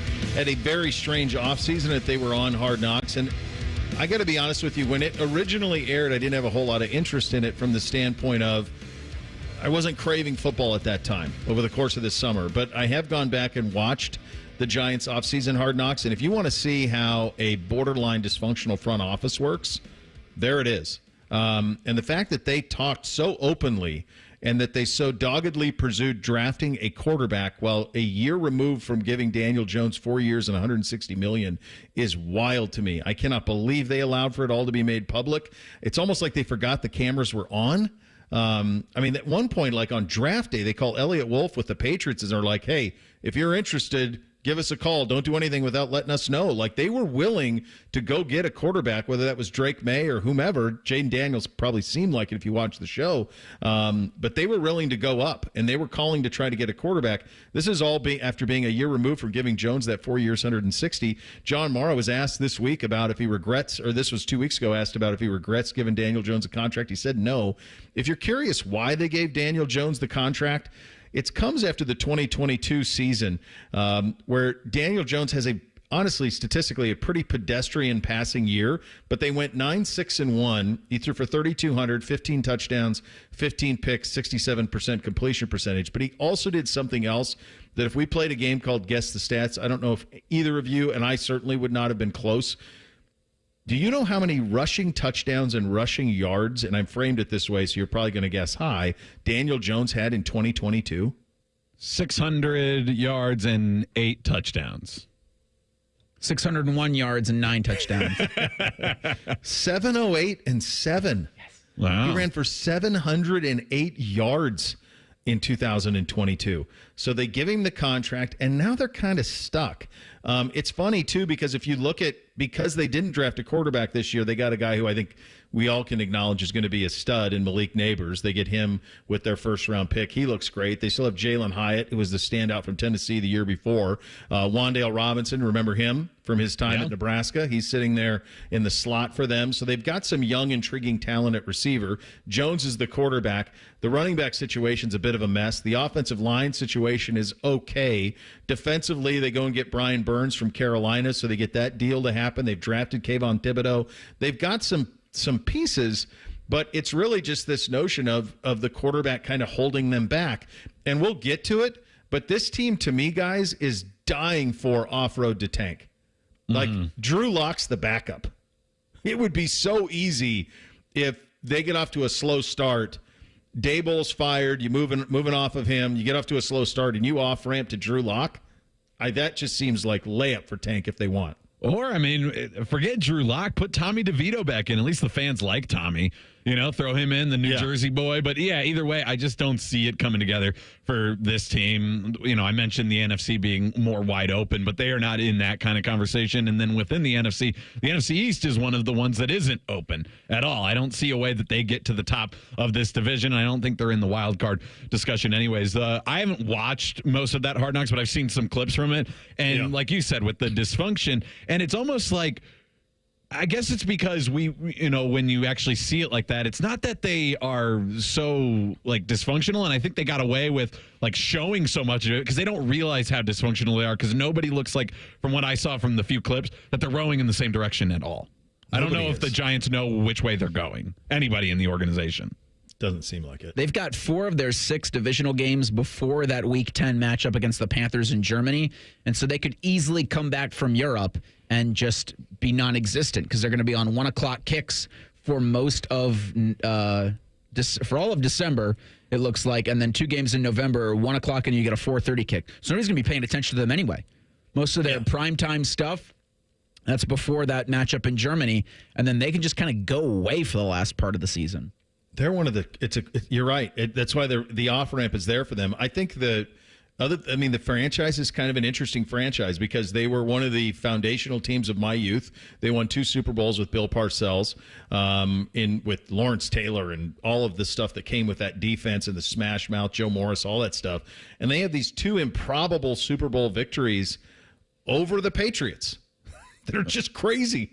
They beat them twice. Once when they were undefeated, and I think one of the times they were a wild card team. So it's a very strange franchise in that they have these 2 Super Bowls that almost defied logic. Yeah, because even during the Eli Manning era, they weren't that great across the board. It was just those 2 years that they got to really take off during the playoffs. So, I mean, basically if you take away those 2 Super Bowls, which I know is a lot to say, but if you take them away and really look at everything else, they've been a very pedestrian team for almost 40 years now. Yeah, it's been a long minute, and they bottomed out several times, certainly. All right, let's hit the categories on a Giants team that looks like it's not going anywhere, at least this year. Franchise Mount Rushmore for the Giants, Reese. I think this is the 3rd year in a row we've done this? And I will not, and if it is, I know it's the 2nd for sure, but I will not give Lawrence Taylor any credit. So Eli Manning, Michael Strahan, Phil Simms, Tiki Barber. I went with Eli Manning and Michael Strahan as well. That's when I think of the Giants from my youth. Those are 2 guys that definitely come up in that idea, and they won the Super Bowl, at least the first one together. I don't think he wasn't on the 2nd team, though. I don't think Strahan was. I think he was done after that first one. But was he? Yeah, I can't remember. You might be right, yeah. And then Tom Coughlin, coach during that time, another guy that when I think of the Giants, I conjure up him in that little blue hat every single time. And then I'm going to do it because he's going to be somebody who I don't want him to get forgotten at how great he was. OBJ was awesome when he played for New York. And the one-handed catch is still something that shows up on highlight reels every single year. And then, his career has just gone in kind of really different ways. He was almost going to be a Super Bowl MVP and then got hurt in that game. But his time with the Giants, he really was the best receiver in the league for that 3-year period. Yeah, he was. He was stunning. I go LT here. You can make an argument Lawrence Taylor's the best football player of all time. full stop. Like he was that dominant, that good. I'm cool with Eli here as well. I think he largely had a sense of humor with all of it. Strahan is kind of a no-brainer. And then I go Bill Parcells as my fourth, as I go the old Giants, or at least old to me, versus the Coughlin Giants here. Let's fly through these. Did they land the plane with the alternate uniform? They did the thing where they said, here's all of our history. Let's put it all in one uniform. Oh, it's terrible. It's the worst thing I've ever seen. Bad. Brown pants? No, thank you. I think they had a good idea. Like, it's a good idea to pay homage because this is their, 100th season or 75th season, whatever it is. But, man. The Packers have done this before, too, where they go all the way old school. And it's like, yeah, but the equipment isn't made of the same stuff. We have pictures, and we have pictures in color now, guys. You don't need to do this. It's like it's not even a uniform they ever wore. They basically took a bunch of pieces from their uniform history and put it all into one. It's brutal. I'd buy this jersey for my kid. Who you got, Reese? I'd probably go with the Malik Neighbors, that number 9. Yeah. It feels like the only one that's worth it, but I don't want a Malik Neighbors one, so I'm going Eli Manning. Yeah, you go old school. You go old school with Eli Manning. You could go Frank Gifford if you want to go really old school. Neighbors of the current guys. I think you're rocking a 9. That's probably a pretty good look on that front. Win it all playoffs, building or tanking. In their 100th season, they could sure use a good tank. Yeah. Mm-hmm. They might use the off ramp, but us on the outside looking in know that this is a tank all year situation. I think it should be. Chops, I think you're the one who originated the term off-ramp to tanking. I like it. I think that's a very good way to describe what they could be. Off-ramp to tanking, you on-ramp to playoffs. I like it, yeah. I like the off-ramp to tanking. I think they think they're building, but I think if it goes south early, they could easy hit the blinker. Let's get off this thing and let's get in the tank and then put us in a position to draft Carson Beck. That's kind of my hunch on how that thing goes. And they could do it because the roster's not great. Calvin Watkins covers the Cowboys for the Dallas Morning News. He joins us coming up next. Bishop and Friends right here on The Fan. This Ohio State football training camp report is brought to you locally on The Fan by Weber Grills. Ohio State football. Training camp report. This report is brought to you statewide by Safelite Auto Glass and Bob's Discount Furniture. The big news from late last week was that Ohio State decided on Will Howard being the starting quarterback for the season opening game. Offensive coordinator Chip Kelly with his 2 cents on why Howard's the starter. I think Will's earned it. And we grade everything. Obviously he graded out the highest at the position. There's a lot of data-driven information with that in terms of decisions that he makes on the field. Running offense, and it's just as critical to be that guy in the run game as it is in the pass game in terms of what we ask the quarterback to do here. So I think he's really worked extremely hard in the offseason. From the end of spring ball on April 13th to now, he's made great strides. But, we gave him a plan over the summer to work on, and he took it and ran with it. So, where he is now is pretty impressive. And the one thing that he has is he has experience. He's been in a huddle. He's been in a huddle in a lot of games. He's been in a huddle in big games. So, this isn't new to him. Columbus is new to him, but playing college football isn't new to him. So I think that experience, really started to shine through here during camp, and excited to see where he goes with us. We'll have more after this. At Bob's Discount Furniture, when you find a complete dining set that seats 6 and comes with an extendable leaf for only $5.99. Oh my, Bob. And a sofa that doubles as a chaise and a bed and storage like my Playscape for only $9.99. Oh my, Bob. And a queen mattress with world-famous Bobapedic memory foam and an 18-year warranty like my Treasure for only $7.99. Oh my, Bob. Well, there's only one thing to say. Oh my, Bob. Bob's Discount Furniture, proud sponsor of Ohio State Athletics. Hi, this is Paul Keels. This Buckeye season, don't let a broken windshield ruin your game plan. Safelite Auto Glass makes it easy to get your windshield fixed with their mobile glass shops all over Central Ohio. They can come to you anywhere, giving Buckeye fans more time for game time. OH? Man, I love that. Schedule at Safelite.com. Safelite Auto Glass is a proud sponsor of Ohio State Athletics. Safelite repair, Safelite replace. The other area that Ohio State offensive coordinator Chip Kelly is working on is establishing depth on the offensive line. Good question. I think we've been forced because of the illness that's gone through. Jimmy spent some time out. Donnie spent some time out.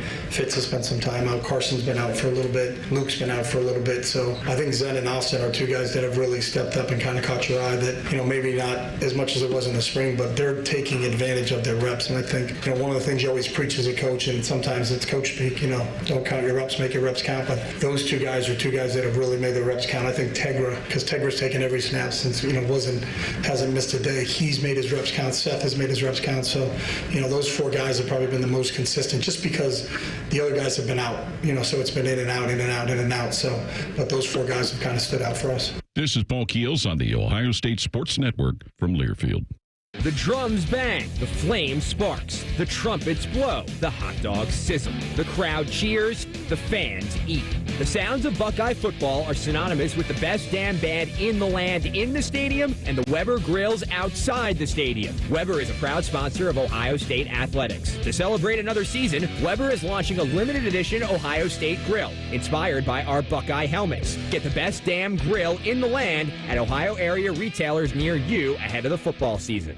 Hey, Buckeye fans, Paul Keels here for my other favorite nation, Window Nation. I just scored some new windows from Window Nation. What an amazing difference. Can't wait to start saving on those energy bills. Right now, they have an incredible offer just for Ohio State fans. Receive 2 windows free with every 2 you buy. Plus, put 0 down, make 0 payments with 0% interest for 2 years. Watch your Buckeyes in comfort this season with new windows from Window Nation. Call today at 866-90-NATION or visit them online at windownation.com. Tell them Paul sent you. Care Heating and Cooling. Honest technicians, honest pricing. Call 1-800-COOLING. We know your golf game is ugly, but your course doesn't have to be. Experience the natural beauty of Delaware Golf Club today. Delaware Golf Club is now open to the public and only 10 miles up the road from 270. For the best rates, book your tee time online at DelawareGolfClub.com.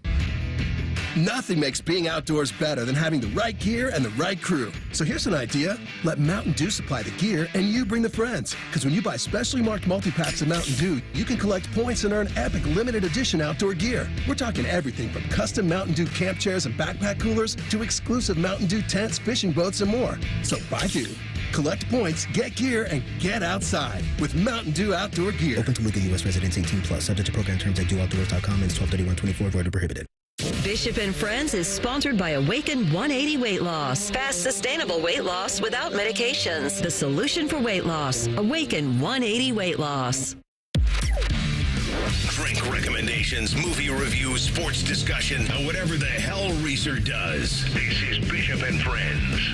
All right, let's get some perspective on the Dallas Cowboys and the NFC East by a man who ought to know. One of the best in the business, Calvin Watkins, covers the Cowboys for the Dallas Morning News, and he joins us on the Brian Heating Cooling Systems fan guest hotline. Calvin, let's start big picture first, if you don't mind. How do the Cowboys view themselves heading into 2024? What are appropriate expectations? What do they think they're capable of?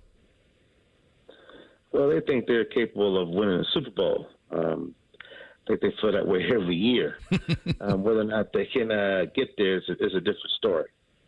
So in terms of that, because I'm looking at this and I'm looking at contract stuff and I'm looking at the roster and I'm looking kind of the inactivity of the offseason, from 30,000 feet, that doesn't seem realistic to me. If that is to be realistic, what has to happen? Well, no one has repeated as the NFC East champ, I think, since 2000, 2001, something like that. And they were obviously the NFC East champs last year. So based on that, they probably won't win the division.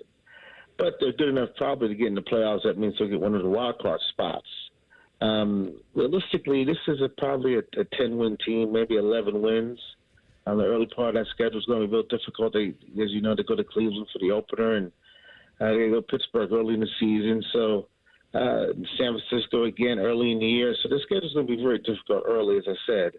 Realistically, as I said, 10, maybe 11 wins, maybe. But no one has won this division back-to-back years in a while. Yeah, they're in this spot where certainly, and I like how you phrase that, they view themselves as Super Bowl contenders. It feels like every year Jerry does that, but it's been a long time, obviously. 1995, the last time they played it in an NFC championship game. What do you make of the last 2 decades plus of the starts and stops, and what's the closest in your mind they ever were to actually fulfilling that, getting back to that Super Bowl level, and how close are they to that? Maybe not even this year, but can they build something? Are there building blocks that they could turn it into that anytime soon? Yeah, they've got building blocks. I like Tyler Smith, the left guard. CeeDee Lamb is still a young player. When he gets his contract, he's going to play for a while. Micah Parsons is one of the best in the business, what he does. So they got some core pieces. the biggest problem for them sometimes is, it's almost like when Michael Jordan was playing, no one won titles until he retired, right? Yeah. And now Pat Mahomes, no one's winning titles under Pat Mahomes, except maybe Tom Brady. And that's kind of where the Cowboys are. You're in this Pat Mahomes era, and you're in the San Francisco run, and you can't overcome these types of things. And so it's unfortunate, but that's how sports is sometimes. Like I said, they have a good team. They have a good young core, but they just can't get over the hump for any number of reasons. Jerry is 81. What is I got to imagine the sense of urgency is crazy for him on this, isn't it? Yeah, 5 years ago he said it was a sense of urgency. He keeps living. That's good. That's a good thing. Yeah. He always has a sense of urgency. He does not want to rebuild, which is a good thing if you're a Cowboy fan, because he's always going to be all in a sense. But the Cowboys don't spend a lot of money in free agency. Last time they signed the big-time free agent was Brandon Carr. They gave him $50 million. That was like almost 12 years ago.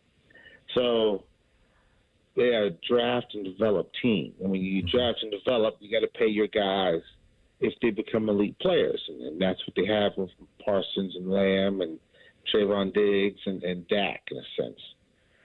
But Jerry's always in a sense of urgency. He's a great promoter. I always thought Don King and Bob Arum were great promoters, but I think Jerry's got them beat. He just says the right things, keeps you involved, loves the media, loves to talk, and we all fall for it. And that's I guess, the best thing about it. It is. He's never not interesting. He always checks that box.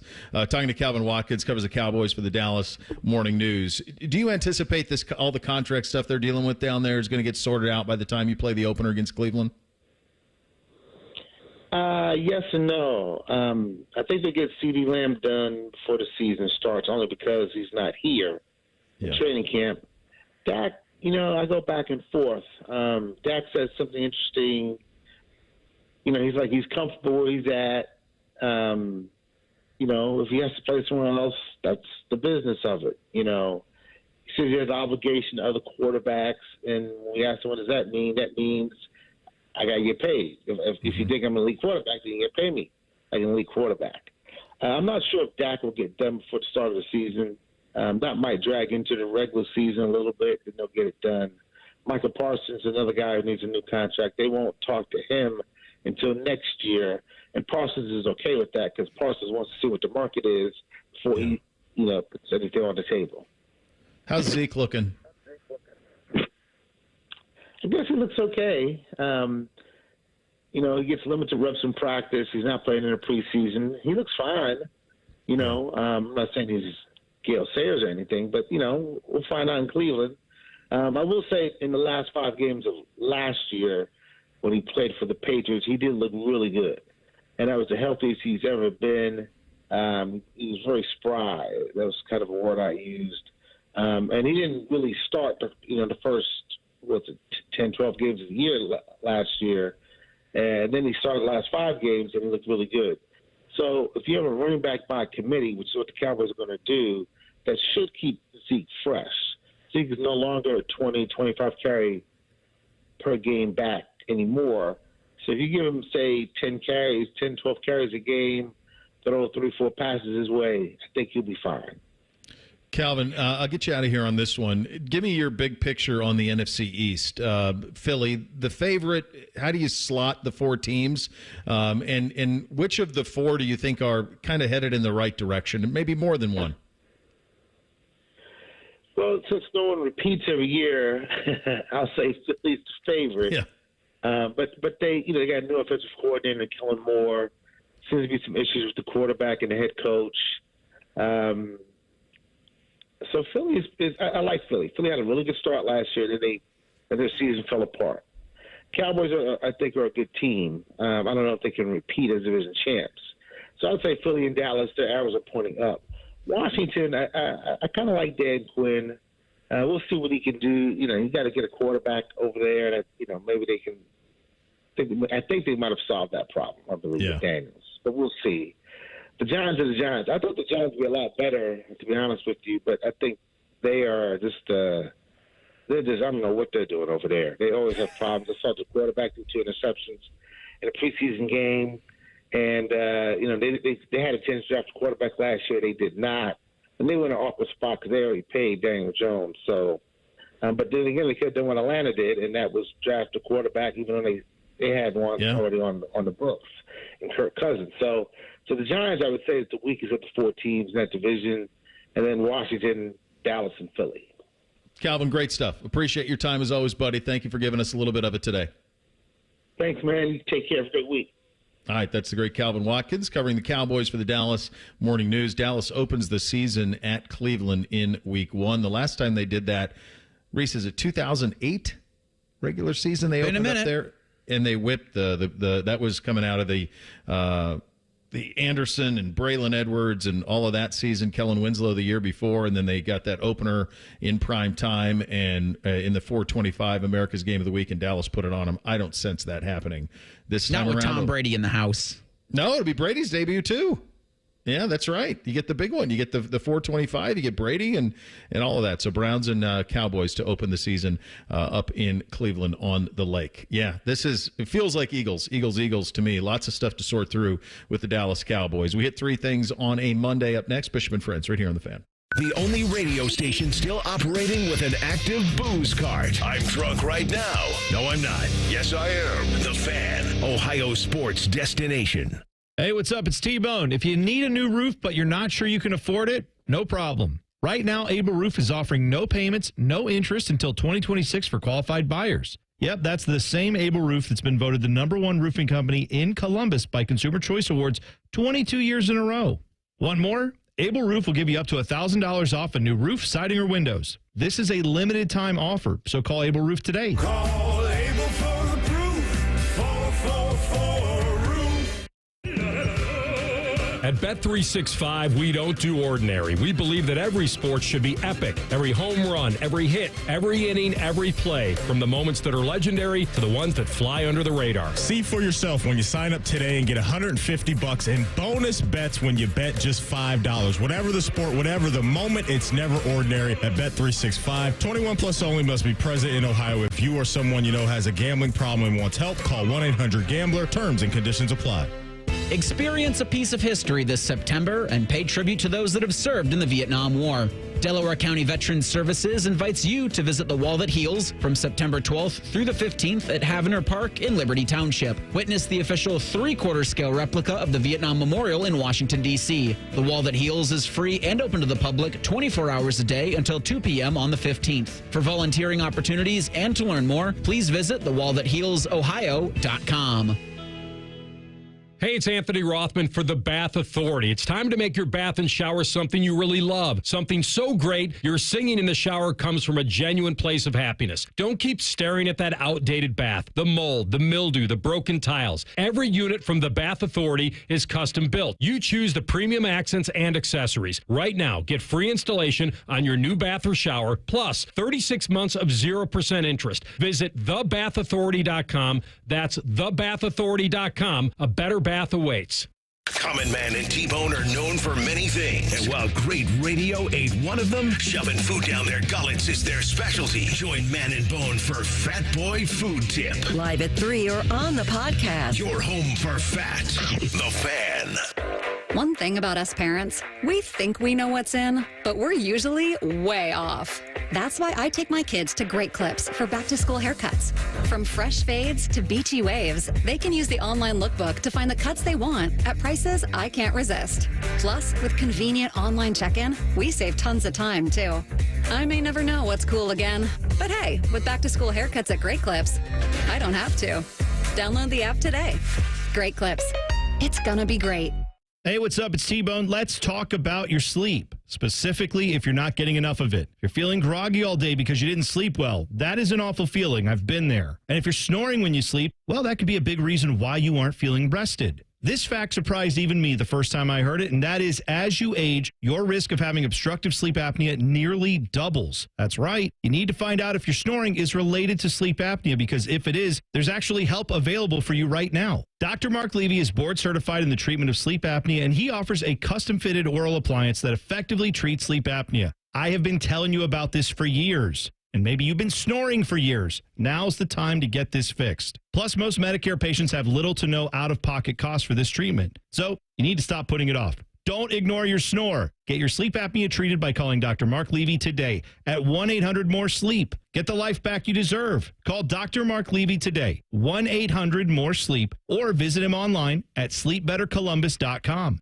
Integrity, honesty, and quality. Words we live by here at Monogram Homes. Hi, this is Dina, and at Monogram Homes, we strive to bring your wants to your man cave, your needs to your kitchen, and your ideas to life. Most home builders claim to be custom, but starting with stock floor plans and templates isn't our idea of a tailored experience. At Monogram Homes, we start with a blank slate and work with you until you get exactly what you want. So start your true custom home journey today with a builder you can trust. Monogram Homes. Visit us online at monogramhomes.net.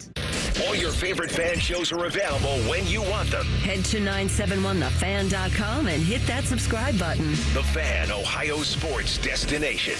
The final season of Yellowstone might just be Bo's dad live on YouTube.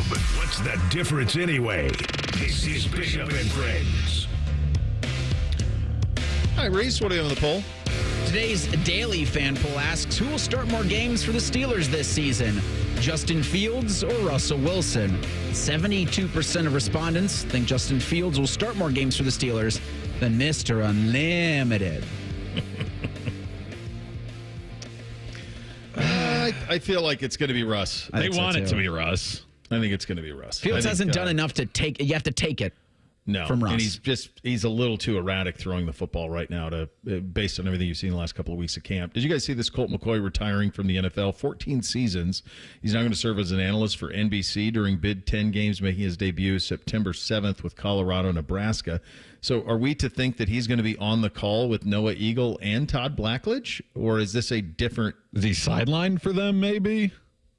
Yeah, I don't know. I know Eagle and Blackledge are getting They're getting the Brazil game. But now a time-honored tradition of, Colt McCoy's on this team is over. Yeah. And that stinks because I've done that probably for 4 or 5 years in a row.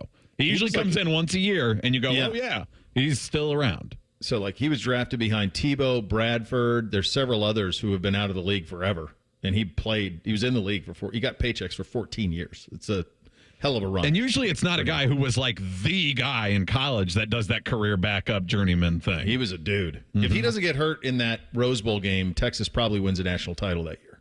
And that changes everything. It's the second national title for Mac is what it would have been. Bama wins it instead. Time for 3 things on a Monday. Hit it, boys. 1, 2, 1, 2, 3 things. Sponsored by Custom Air. Custom Air. Custom Solutions. Custom Comfort. Remember a couple of years ago when Threes decided to go coach at Notre Dame, there was something he was searching for in his professional life, and it makes me so happy to see him find it here. That video of him sitting with Cody Simon and calling Cody's parents to tell them that he was going to be a Buckeye captain, that's the why he was looking for. Good job out of you Threes. Good job out of Cody as well. Not only a captain, but also Blocko. Good weekend for the linebacker room. Speaking of changes in your life that can be a why, I'll just say J-Lo and I are having a baby. Oh, baby. That is official. So I've already told some people around here, but that is for everybody to know because I'm going to probably start talking about various things that we're going through. So we both made some social posts for today, and then I thought I'd announce it right here. We are very excited. I'm not naming him Chops Jr. Sorry, everybody. We are planning on Bishop Laurinaitis Finch. I think that has a nice ring to it. That's fantastic. Congratulations. With the new college football season starting on Saturday, that, of course, means a brand new edition of Dr. Pepper's Fansville. I'm going to see how much of this I can play before we get kicked off the YouTube. On Season 7 of Fansville by Dr. Pepper, the new era of college football has arrived. What's it mean, Sheriff? The 12-team playoff. It's here. And it's getting stranger than ever. Someone's stealing our signs! Dad, is it true that I was born a Tech fan? No! The landscape is shifting. I hate radio conference. The cast is growing. I'm a new character. And the game is changing. They didn't put Dr. Pepper in this game? So unrealistic. We waited 11 years for nothing. Who was the new character? Quinn Ewers, Okay. Texas quarterback. Quinn's in it? Yeah. I think it's funny because Boz is the sheriff on that. Mm-hmm. And the boys we watched Brian and the Boz, the 30 for 30 amidst the rain over the weekend as well. I had forgotten that you could make an argument he's the greatest linebacker in the history of college football. And I say that having done a show with a guy who's also on that list. Boz was a first-time team All-American consensus he was an All-American as a freshman. He was consensus as a sophomore and junior, won the Butkus twice. And then Switzer basically said, get out of my team. So he wanted to play his senior year, but they couldn't handle him anymore, so he left. But on the field, the dude was outrageous, and it was crazy how dominant he was. He would have loved this era where Brian Bosworth going into his 7th year of eligibility. Yeah, and he was forever. And he was actually a really good pro player too. It's just the injuries were crazy. I mean, just absolutely crazy injuries stacked up on him. Number 2 for me, I mentioned I watched Young Guns with the oldest, which led me into why don't they make movies like this anymore? Which led me down a rabbit hole that tells me that Barry Keogh, who is in the Banshees of Inisherin, he is going to play Billy the Kid in a new Western. And I got thinking, that's a lot on that guy. Not only is he playing Billy the Kid, but he's also been cast as the Joker, hasn't he? He played he was in the Batman, the one with Robert Pattinson. I think he's going to be the Joker. He's been cast as the Joker in that. Like this kid was raised in foster care and made it out of it, and it's crazy. Like playing Billy the Kid and the Joker within the same couple years. I completely forgot he was tabbed for that because that's all about the Riddler and the Penguin in the movie. But there is like the new one, the Joker. Yeah, you're right. It is him. He's been around. He was also in that Saltburn movie that caught people's fascination last year. Not for the kiddos, that one. Second one for me, man, the Horseshoe, the stadium. It's just such a sleeping giant this time of year. So we went out there to take pictures for the baby announcement yesterday, and we ended up doing some at the Rotunda, doing some with the stadium with the the Block O in the background, and we ended up walking around the entire thing. And the students are back, so there's people around, and like campus is alive a little bit, but the stadium is still just kind of sitting there. There's still stuff that are just like in packaging things that are waiting to be put out. But I was just as I was walking around, I'm like, in 13 days, it's going to be a completely different environment around this, and it's here. We have got this concrete. It's like a concrete dragon that sleeps in the middle of campus, and it gets to wake up in the fall. Yeah. Rothman and Ice are up next from 12 to 3. Tyvis Powell is in for AR. Rothman's out at Little Turtle for his Play for Paws golf outing, benefiting the Animal Rescue and Cat Sanctuary Homeless to Home. Check out homelesstohome.com for ways you can help cats and dogs find good homes. God bless you, AR. Great stuff. Number 3 for me. So today is orientation for 10-year-old Beamsy and 8-year-old Bootsy. They are in the same school. So that's the first time that's happened with the two of them really since they've started school, where they're in the same place. So like the idea of Beamsy like Abraham Lincolning around while Bootsy is running amok in the lower grades excites me a great deal. Last one for me now. I've got on J-Lo's car, actually, a window that's not quite working properly. The dome light in the middle wanted to stay on, so I had to take the light bulbs out. So if anybody's out there and wants Baby Chops to have a nice vehicle to bring them around, let me know. I might be in the market. You're in the market. ESPN's Tom Luginbill is their national national scouting director for college football. He's got his 2024 preseason All-America, all-freshman All-America team. Jeremiah Smith on that for the offense. Dylan Raiola is the quarterback there. He's going to get every opportunity. And so will Jeremiah Smith. It's Jeremiah Smith, too, on Tom Luginbill's thing. So what are we doing here? Let's get some consensus on that. Let's get that sorted out before we're 12 days out, kids. How are we going to refer to the guy? All right. So it's Rothman and Ice up next. Tyvis and Maddie on that. We're back tomorrow. Thanks for listening, buddy. Bishop and Friends right here on The Fan. During this 10-second promo, Rothman will lose money gambling on something. People like you come here and blow the family nesting that built this town. Rothman and Ice. Weekdays from noon to 3. The Fan. This is a fan action update. Just 5 days now until college football kicks off. Not exactly a powerhouse set of games on Saturday. Florida State, Georgia Tech kicks things off. Florida State is an 11-point favorite and minus 450 on the money line. Montana State is a 9.5-point favorite over New Mexico. SMU, now a member of the ACC, takes on Nevada. SMU giving 27.5 Saturday. For your action update, I'm Scotty Vegas. Are you ready to turn your passion for media into a career? Ohio Media School is the place for you. With hands-on training in radio, television, sports broadcasting, and digital media, you'll gain the skills and experience you need to succeed. Don't wait. Classes are starting soon. Visit beonair.com and take the free assessment to get started. Enroll today and take the first step towards your dream career. Ohio Media School. Your future in media starts here. Visit beonair.com. beonair.com. Enroll now.